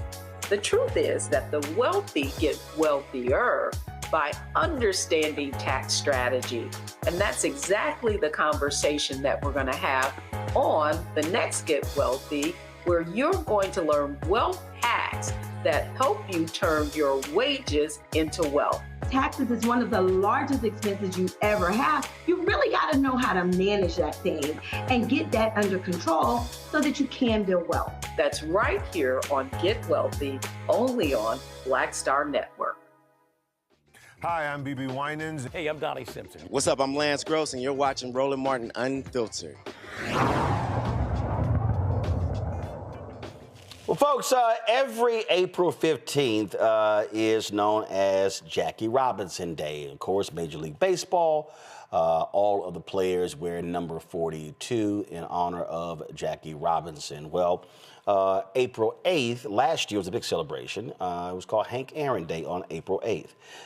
And on that particular day, that was the anniversary of when he broke Babe Ruth's record, 715 home runs. Yesterday, of course, was April 8th. And we don't necessarily show Henry Hank Aaron the same kind of love that we do Jackie Robinson in terms of nationally. But I wanted to do that. And so this is just so I interviewed Hank Aaron. This is from our coverage when Henry Aaron passed away.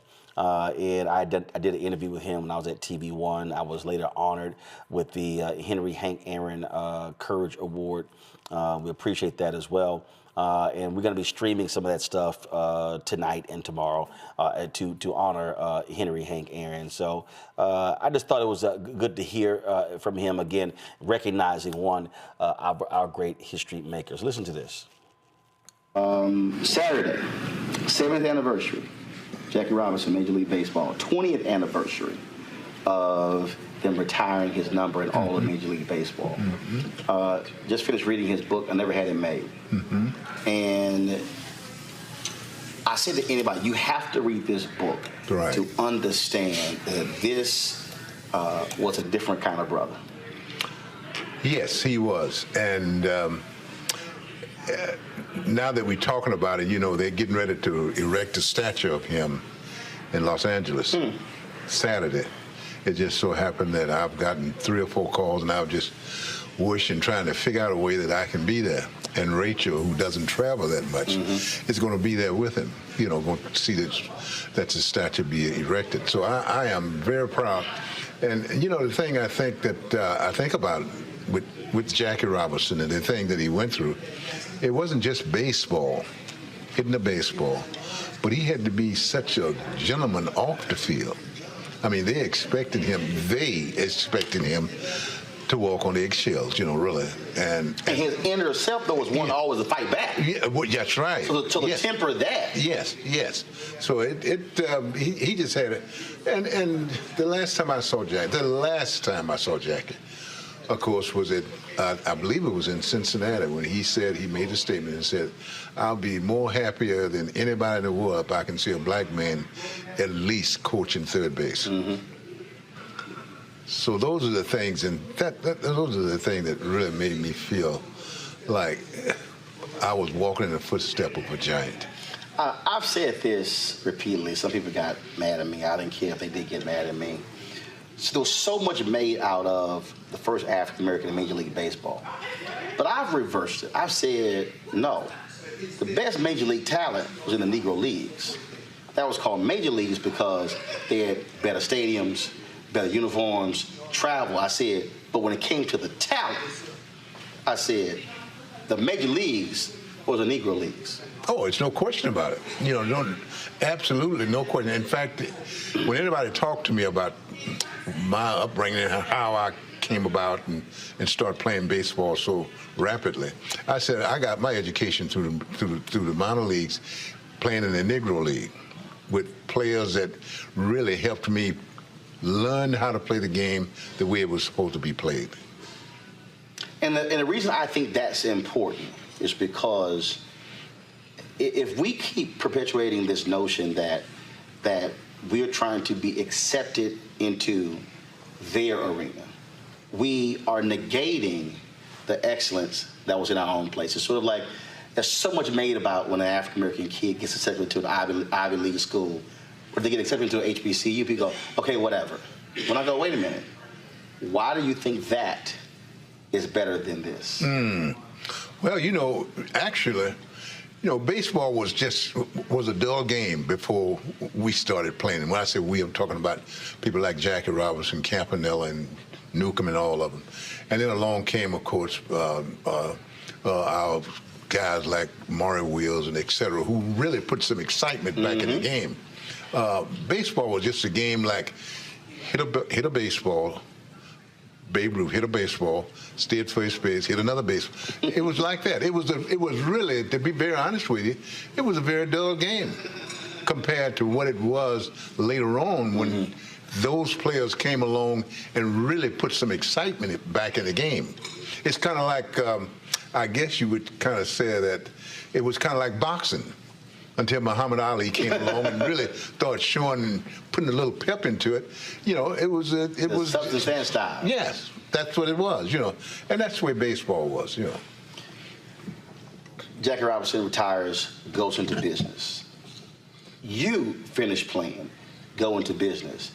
Folks don't talk about the reality of how sports legends also begin to break barriers when it came to the business side. Because up until the early 1970s, African Americans were not allowed into corporate America. Well, you're absolutely right. And I'll tell you how I got into it, really. I was traveling on a plane one day, and I happened to be on the same plane as Mr. Frank Bellotti, who owned Church's Chicken at the time, who was involved in Church's Chicken. And he asked me, did I want to go in business? And I said, yes, I'd love to. He said, well, what, do you want to open up a restaurant? I said, yes, just give me an opportunity. And it's like anything else, you know, all we want to do is just give it a chance and make the playing field a little level so we can have the same opportunity as you had. Just give us a shot. That's all we want. And I said, just give me an opportunity. He said, do you know anything? I said, I don't need to know it. Just give me an opportunity to do some things that I wanted to do. And he did. And I went from 1 to 2, and what do we got now? I think we got something like 25 or 30 restaurants. And then you went to other areas. I went to the automobile business. Yeah, I got that. And so it was, all we wanted to do, as I said before, and I keep saying this, in everything, no matter what it is, we had the President of the United States did such a mob and a hell of a job. And there is absolutely no reason that we can't do anything that we want to do once the playing field get level and we can have an opportunity to do those things. Obviously, today is different when you see baseball players making $100, $200, $300 million. They don't have to create that second career. But what do you say to them when it comes to making that amount of money, the kind of impact they could have post-baseball career? And I think about that. I think about when I first started playing baseball. I started with $5,000 a year as a salary. That was my salary. And playing in the Negro League, I made $200 a month. But, I didn't let that stop me from doing what I had to do. I realized that things were going to get better. And I realized that if I keep my head above water and do what I'm supposed to do, that I was going to make as much money as I wanted to make and share it with as many people as I wanted to share it with. And that was the most important thing. We go through so much when you look at just the history of the black athlete. You look at it, whether it's basketball, whether it's baseball, whether it's football. And there's no doubt, I believe, that you can tie in the advancement of African Americans in civil rights in this country to the success of black athletes, making it clear, as you said, as James Brown said, just open the door and I get it myself. Right. Well, they forget about Kurt Flood. And if it don't be for Kurt Flood, the millions of dollars who these athletes are making now would not have a chance. And basketball forgets about Spencer Haywood. Yes, I think about all of these things, and I had a chance to look at some of the athletes, especially some of the athletes that was played way back, Bill Russell and et cetera. You can go on and on and on, who paved the way for all of us to be where we are. I realized that just because I was making $200 a month or making $5,000 a year, that I wasn't going to always stay there. If given the opportunity, I fought like hell to make doors open for me to show people that if given the opportunity, not only me, but every black can do the same thing. Is that why, for you, speaking at this conference is important? Because you're talking about creating opportunities, and this is about connecting people. It's about relationships. It's about somebody who has an idea, who's looking for funding, who's looking for somebody who says, I believe in you. It is. It gives me a chance. Of course, I've been knowing Andy for a long time, but it's given me an opportunity to talk to so many young people and people who have been able to make some money, but also been able to say, well, just because I make money, it doesn't necessarily mean that it belongs to you. You have to learn what we have to do. And I say this, I think the most important thing is that we have to learn how to share. We have to learn how to share whatever our wealth is, if we make $10, we ought to learn how to split that down and share it with others. And that's what I like to do. Do you miss the locker room? Do you miss mixing it up, the relationships? And have you ever been able to replicate that? No, I have not missed the locker room, and I say that not bragging or anything. I think that after 23 years of playing baseball, I tell this story often, and I probably will share it with some people today, is that I remember in Baltimore, I had a friend of mine, and he and I went out to dinner one night. It was a sports writer, and I told him, I said, I can't the balls that I hit now, that I used to hit over the fence, they don't get no further than the warning tracks. I said, I slide to second base, and I get halfway, and that's it. I said, the good Lord has shown me that he's given me the opportunity to play this game for 23 years and do everything humanly possible that I could do. Home runs batted in, playing in the All-Star Game, World Series, and et cetera. And I said, now it's time for me to show my blessing and my appreciation and give it to other people and let them go with it. You talked before we started rolling cameras, you talked about going on family graduations. Yes. Children. Yes. Do they really understand your greatness? You know,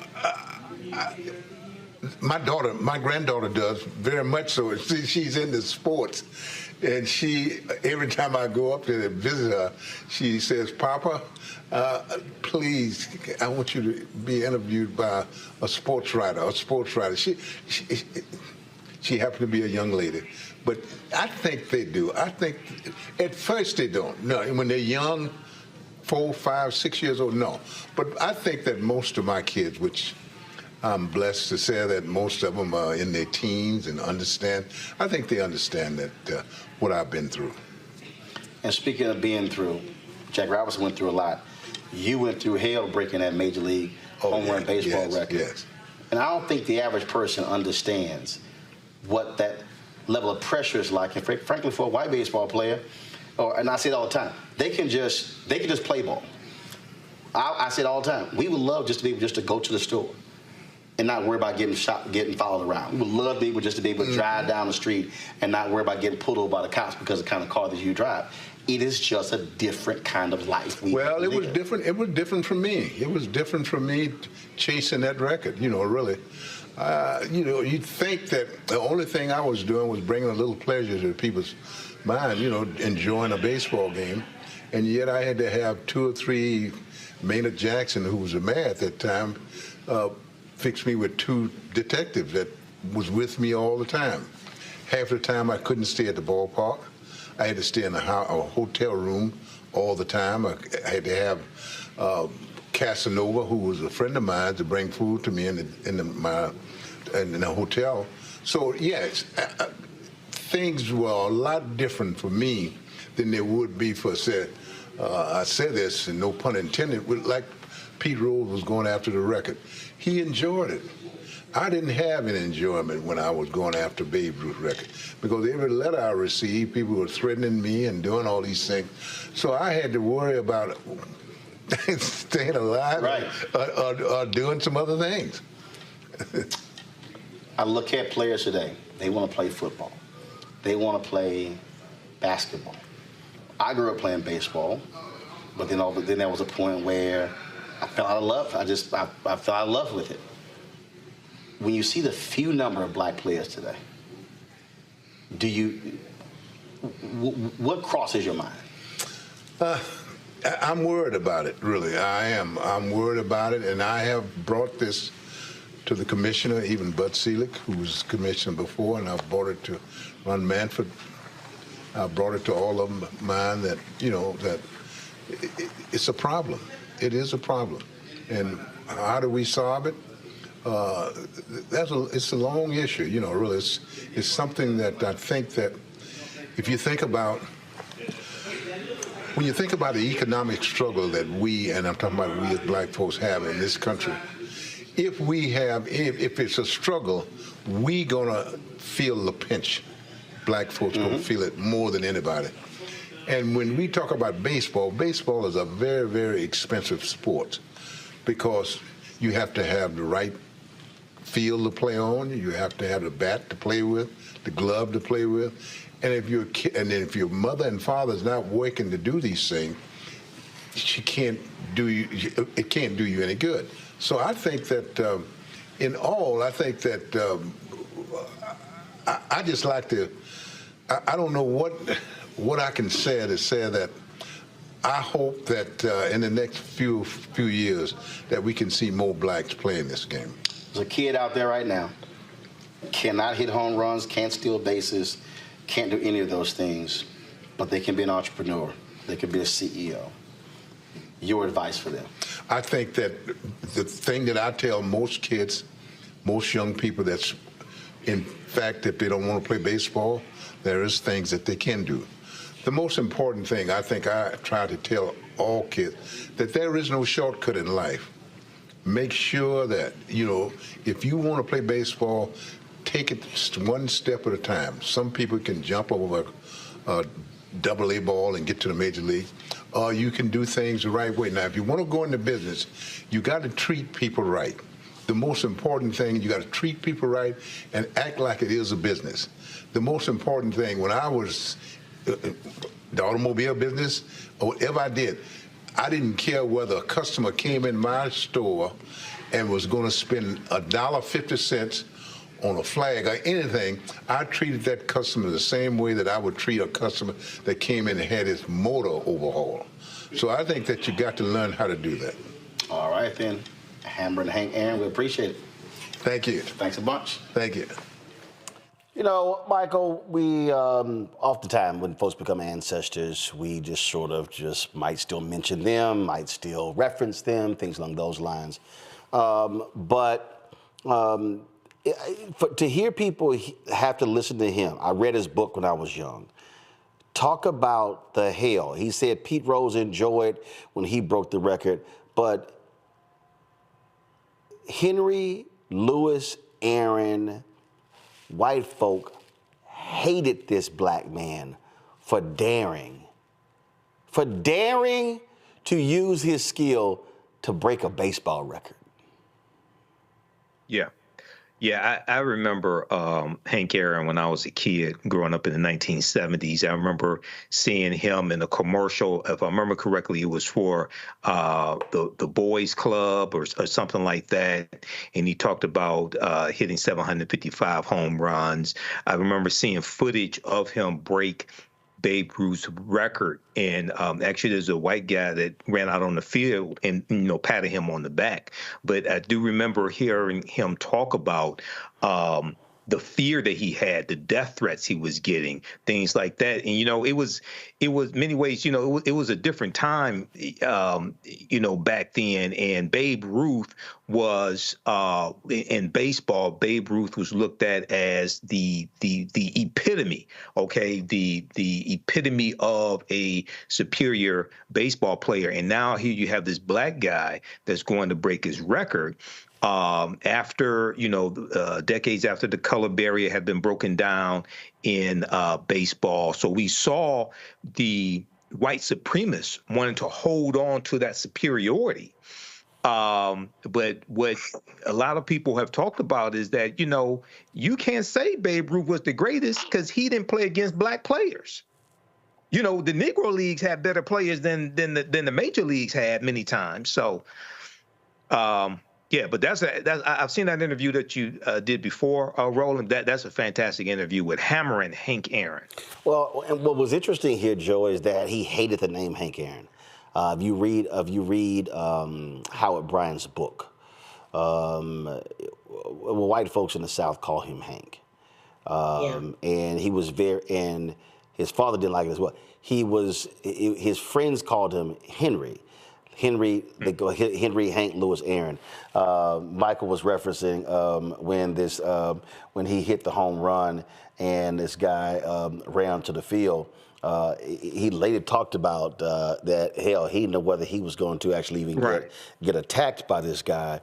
And not only that, in a moment you're going to see when he crosses the field, you're going to see how his mother is hugging him. His mother was so scared to death. She later said that she hugged him the way she did because if they tried to take a shot at her son, they would shoot her instead of him. The racial tension that they had to endure was utterly incredible. You're gonna see it in a second when his mom comes up and she was like, "Yeah, I'm gonna do something to my baby. That ain't gonna happen." But again, the hate that right there. She was scared. Yeah. She was scared to death that a sniper was gonna shoot her son, and she said, "I'm going to stop the bullet. They're gonna take me out, not him." You know, I mean, I had not, I've of course seen the beginning, but I had not seen the end with his mom. That's so poignant and so right on, you know, brand for what moms are. And you see him holding his back right now. You know, the fact of the matter is, you know, it's so important that you did that interview and that we actually hear from people. We so often have stolen the voices of people, even famous people, who we think we know who they are, but we don't actually talk to them. This is the importance of history because it tells more than just the sports story. And our white friends love the sports story, but they never love, you know, what's behind it. They relish the white guy who runs out and celebrates him, which is great, and his colleagues, his teammates who were cheering for him. But what we don't talk about are how many of his teammates prior to may have been disdainful of him, how many people were threatening him, and so he had to be cautious about who was coming on the field, how many people were calling him other things, how much of the fact that he didn't get to choose his own name in terms of how he was known and addressed to the public. These are the important stories that we don't want to lose to time, right? But to people like Donald Trump, I mean, I hate to break it down because this is not about him, but we did see an attack on history this week, and we have seen an attack on history in the last couple of months.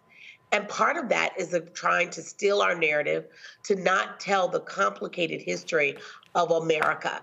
Many good things, but also some dark sides as well that give us insight into where we are right now. Right now, we are all here. We're well dressed. We're well spoken. We're you know, I'm sure everyone on this call is fine to a degree. But when you really talk to us and you get our history, you understand how stressed we are for our nation. It is so important that we capture stories, that we capture the fullness of it. So I thank you for capturing Mr. Aaron there. Andrew, before we go, there's one other person. 127 years ago today was the birth of the great Paul Robeson. He was an activist, a singer. He was an athlete. He was an actor.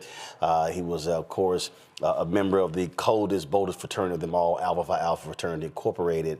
And this is a man who stood up to Jim Crow racism. America hated this man so much that they took his passport and he died broke because he could not perform. He could not make money in the United States. He could not make money overseas. But he is the standard bearer when you talk about someone who is in the arts, who also believes in activism. Here is a clip of Paul Robeson talking about the importance of colonialism and African-American rights. The American Negro, who for so long has been a second-class citizen in the United States. Still is, I'm sorry. Well, how is it that he's contributed so much to American culture? Well, music, dance, everything you can think of. Well, I have to be very modest about that.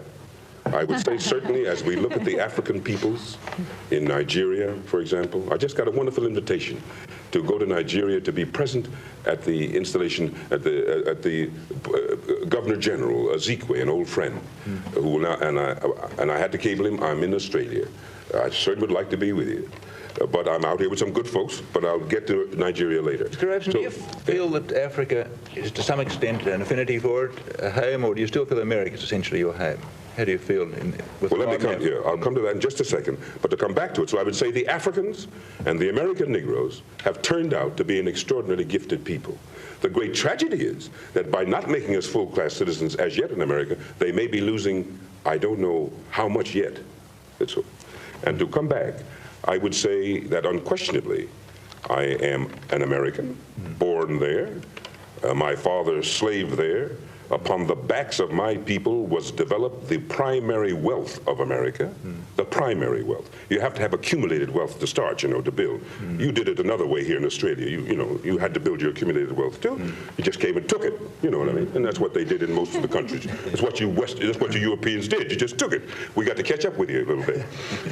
And so in America. So there's a lot of America that belongs to me yet, you understand? But just like a Scottish American is proud of being from Scotland, I'm proud for being African. Now, in our school books, they tried to tell me that all Africans were savages, till I got to London and found most of the Africans I knew were going to Oxford and Cambridge and doing very well, and learned their culture.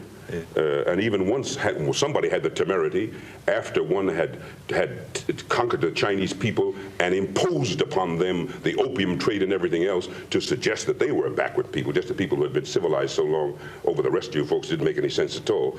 So somewhere, it was wonderful to find about the colored peoples of the world that they were very advanced. So I would say today that I'm an American who is infinitely prouder to be of African descent, no question about it. No question about it. I'm an Afro-American, and I don't use the word American ever loosely again. Now, this was the feeling. This was the feeling. That's right. That when you were in London about 1937, 38, you really had the world at your feet. Then, I mean, you're a tremendous success. You were recognised all over the world, and yet you went back to America. This was the feeling that took you back? I felt I had to go back to my people. That's right. The going was tough, and today I can go back. I just had my passport renewed. I could go back to pretty tough times now. But any time I could get a telegram next week that the Negro people had gathered somewhere in one of their conferences, as they could, and say, Paul, in the difficulties that are going on in America, would you come back and help us? I would take the plane as soon as I finished my engagements.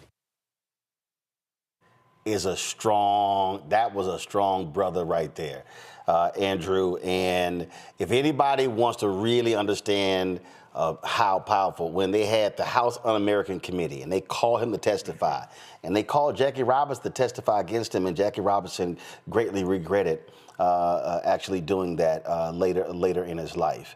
People need to go pull the transcripts. There's a great audio recording of James Earl Jones, another great voice, reading the exchange with the racist U.S. senators. But if you want to see a black man take on the federal government, go listen or read those transcripts. You know, as an advocate myself, that's so inspiring to see.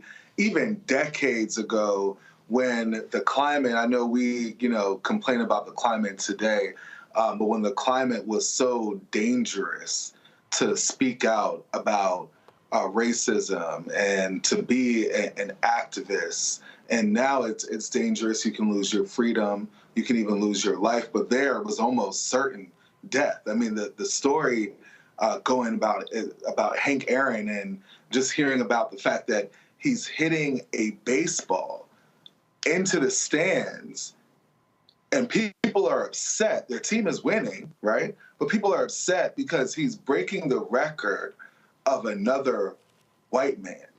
And for me, I was born in the 80s. I don't mean to date myself. But for me growing up, I grew up differently. And this is something that I have to understand about people that grew up in or that were born in the Obama era, right? That were born in the 2000s, that may have been 8 when he was elected. This is the first time that they're really seeing their blackness, right? Because all throughout their life, they've seen the progression and the strides that we've taken as a people, all to be erased in less than 100 days, right?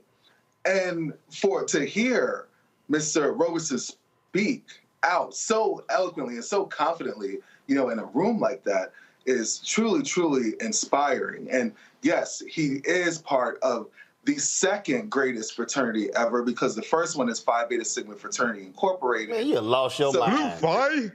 You done lost. See right there. I don't even know why you even want to invite that level of embarrassment on national television. You know doggone well, if we had to do a roll call, we gonna leave y'all in the dust. Now you know doggone well. Listen, you got Paul Robeson Alpha, who pledged Alpha. Y'all made Harry Belafonte an honorary. Now, he my man, but he an honorary. Y'all made Bill Clinton honorary, Al Sharpton honorary. Ain't no honoraries at Alpha. But go ahead. But I pledged, though. Yeah, go by myself, too. See, y'all don't. See, this is when you know,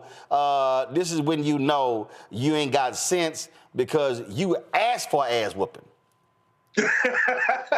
So just don't even. Well, look, come out to Prince George's County. We can get it done.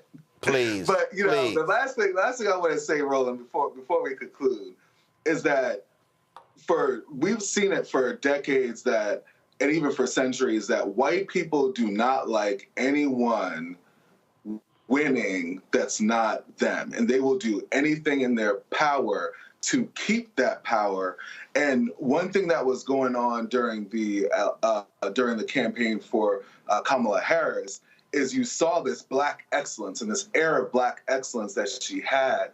And that really turned off the white people in power because they felt that white privilege being attacked, right? And that white privilege going away. So we as a people, we have to go back and we have to really go back into the tapes and into people like Mr. Roberson, right? And how he was speaking and the type of activism and that he was doing. He wasn't segregating himself. He wasn't saying that I hate. He was embracing he was embracing white people and embracing their culture, but also making them aware of their biases towards his culture. And thank you so much, Roland Martin, for allowing me to be on this show and grace the stage with you and share the stage with you. I've been watching you for a number of years, and the work that you're doing here is important, especially during times like this where it's dangerous and where there's a lot of opposition. There's a lot of reasons for you to stop doing what you're doing for your own safety and for your own well-being. But I appreciate you doing this every single day of the week. Appreciate it. Thank you so very much. I'm going to close this out with this. The testimony of Paul Robeson took place on June 12th, 1956. And this is what he opened with. He said, "Could I say that the reason that I am here today, from the mouth of the State Department itself is I should not be allowed to travel because I have struggled for years for the independence of the colonial peoples of Africa. For many years, I have so labored, and I can say modestly that my name is very much honored all over Africa in my struggles for their independence. That is the kind of independence like Sukarno got in Indonesia.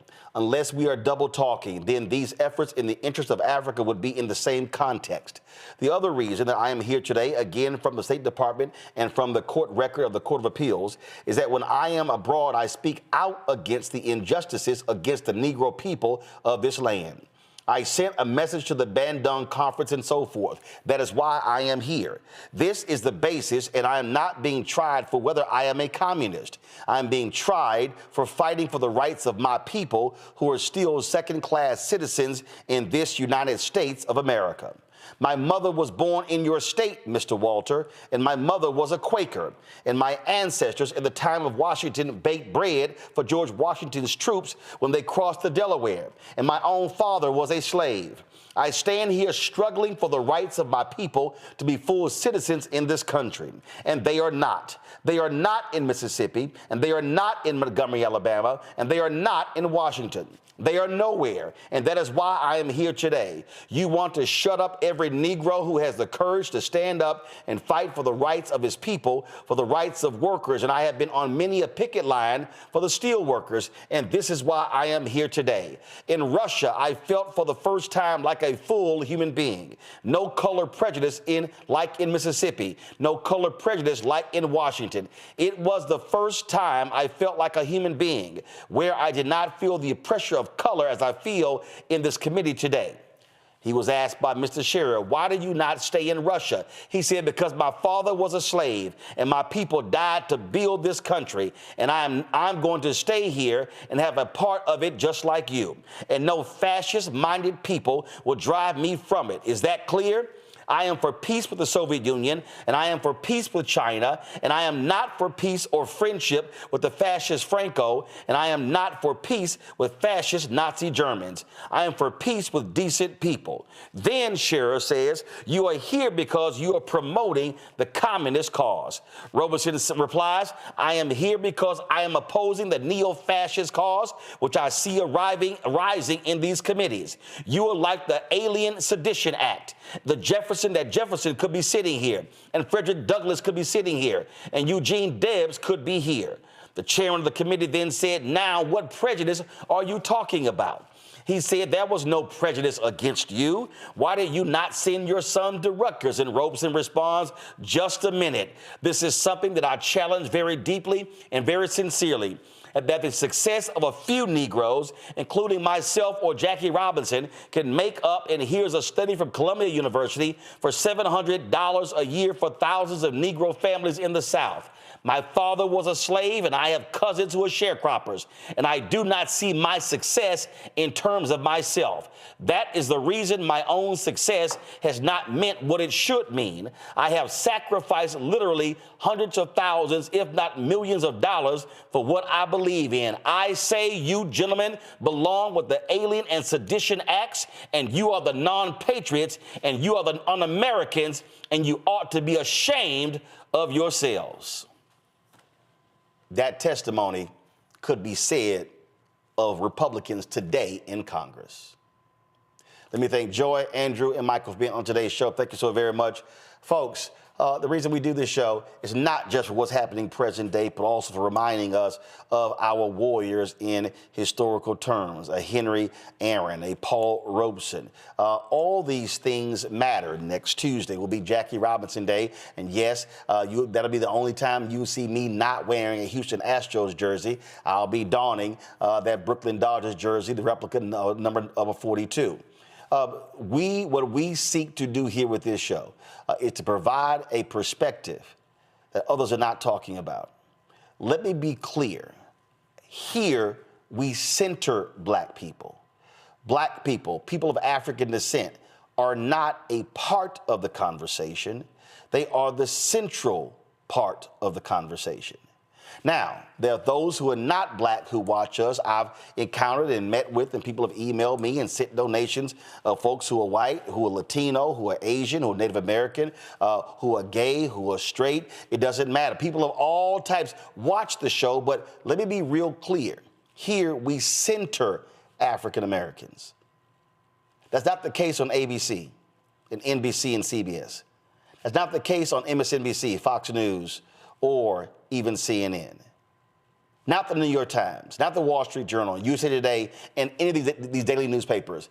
We are about centering African Americans, putting our issues, our perspectives, and our experts at the forefront. That's probably the work that we do. We've done that for the last 6.5 years, and we'll continue to do so with your support. So, my goal for you, each of you, is to support us, to join our Bring the Funk fan club to make it possible. The support that you give goes to support things that we do, such as when we go to Raleigh on Friday. Kill the music, please. We go to Raleigh on Friday. We're going to have our St. Augustine's Town Hall, talking about what's happening at that HBCU that's having significant financial issues. We are about black institution building and keeping those black institutions and not watching them die. We should not allow black institutions to die on our watch. But it also means holding those who run them accountable. So join us on Friday in Raleigh at Martin Street Baptist Church. Doors open at 5 p.m. for our town hall with regards to St. Augustine's University. Look forward to being there.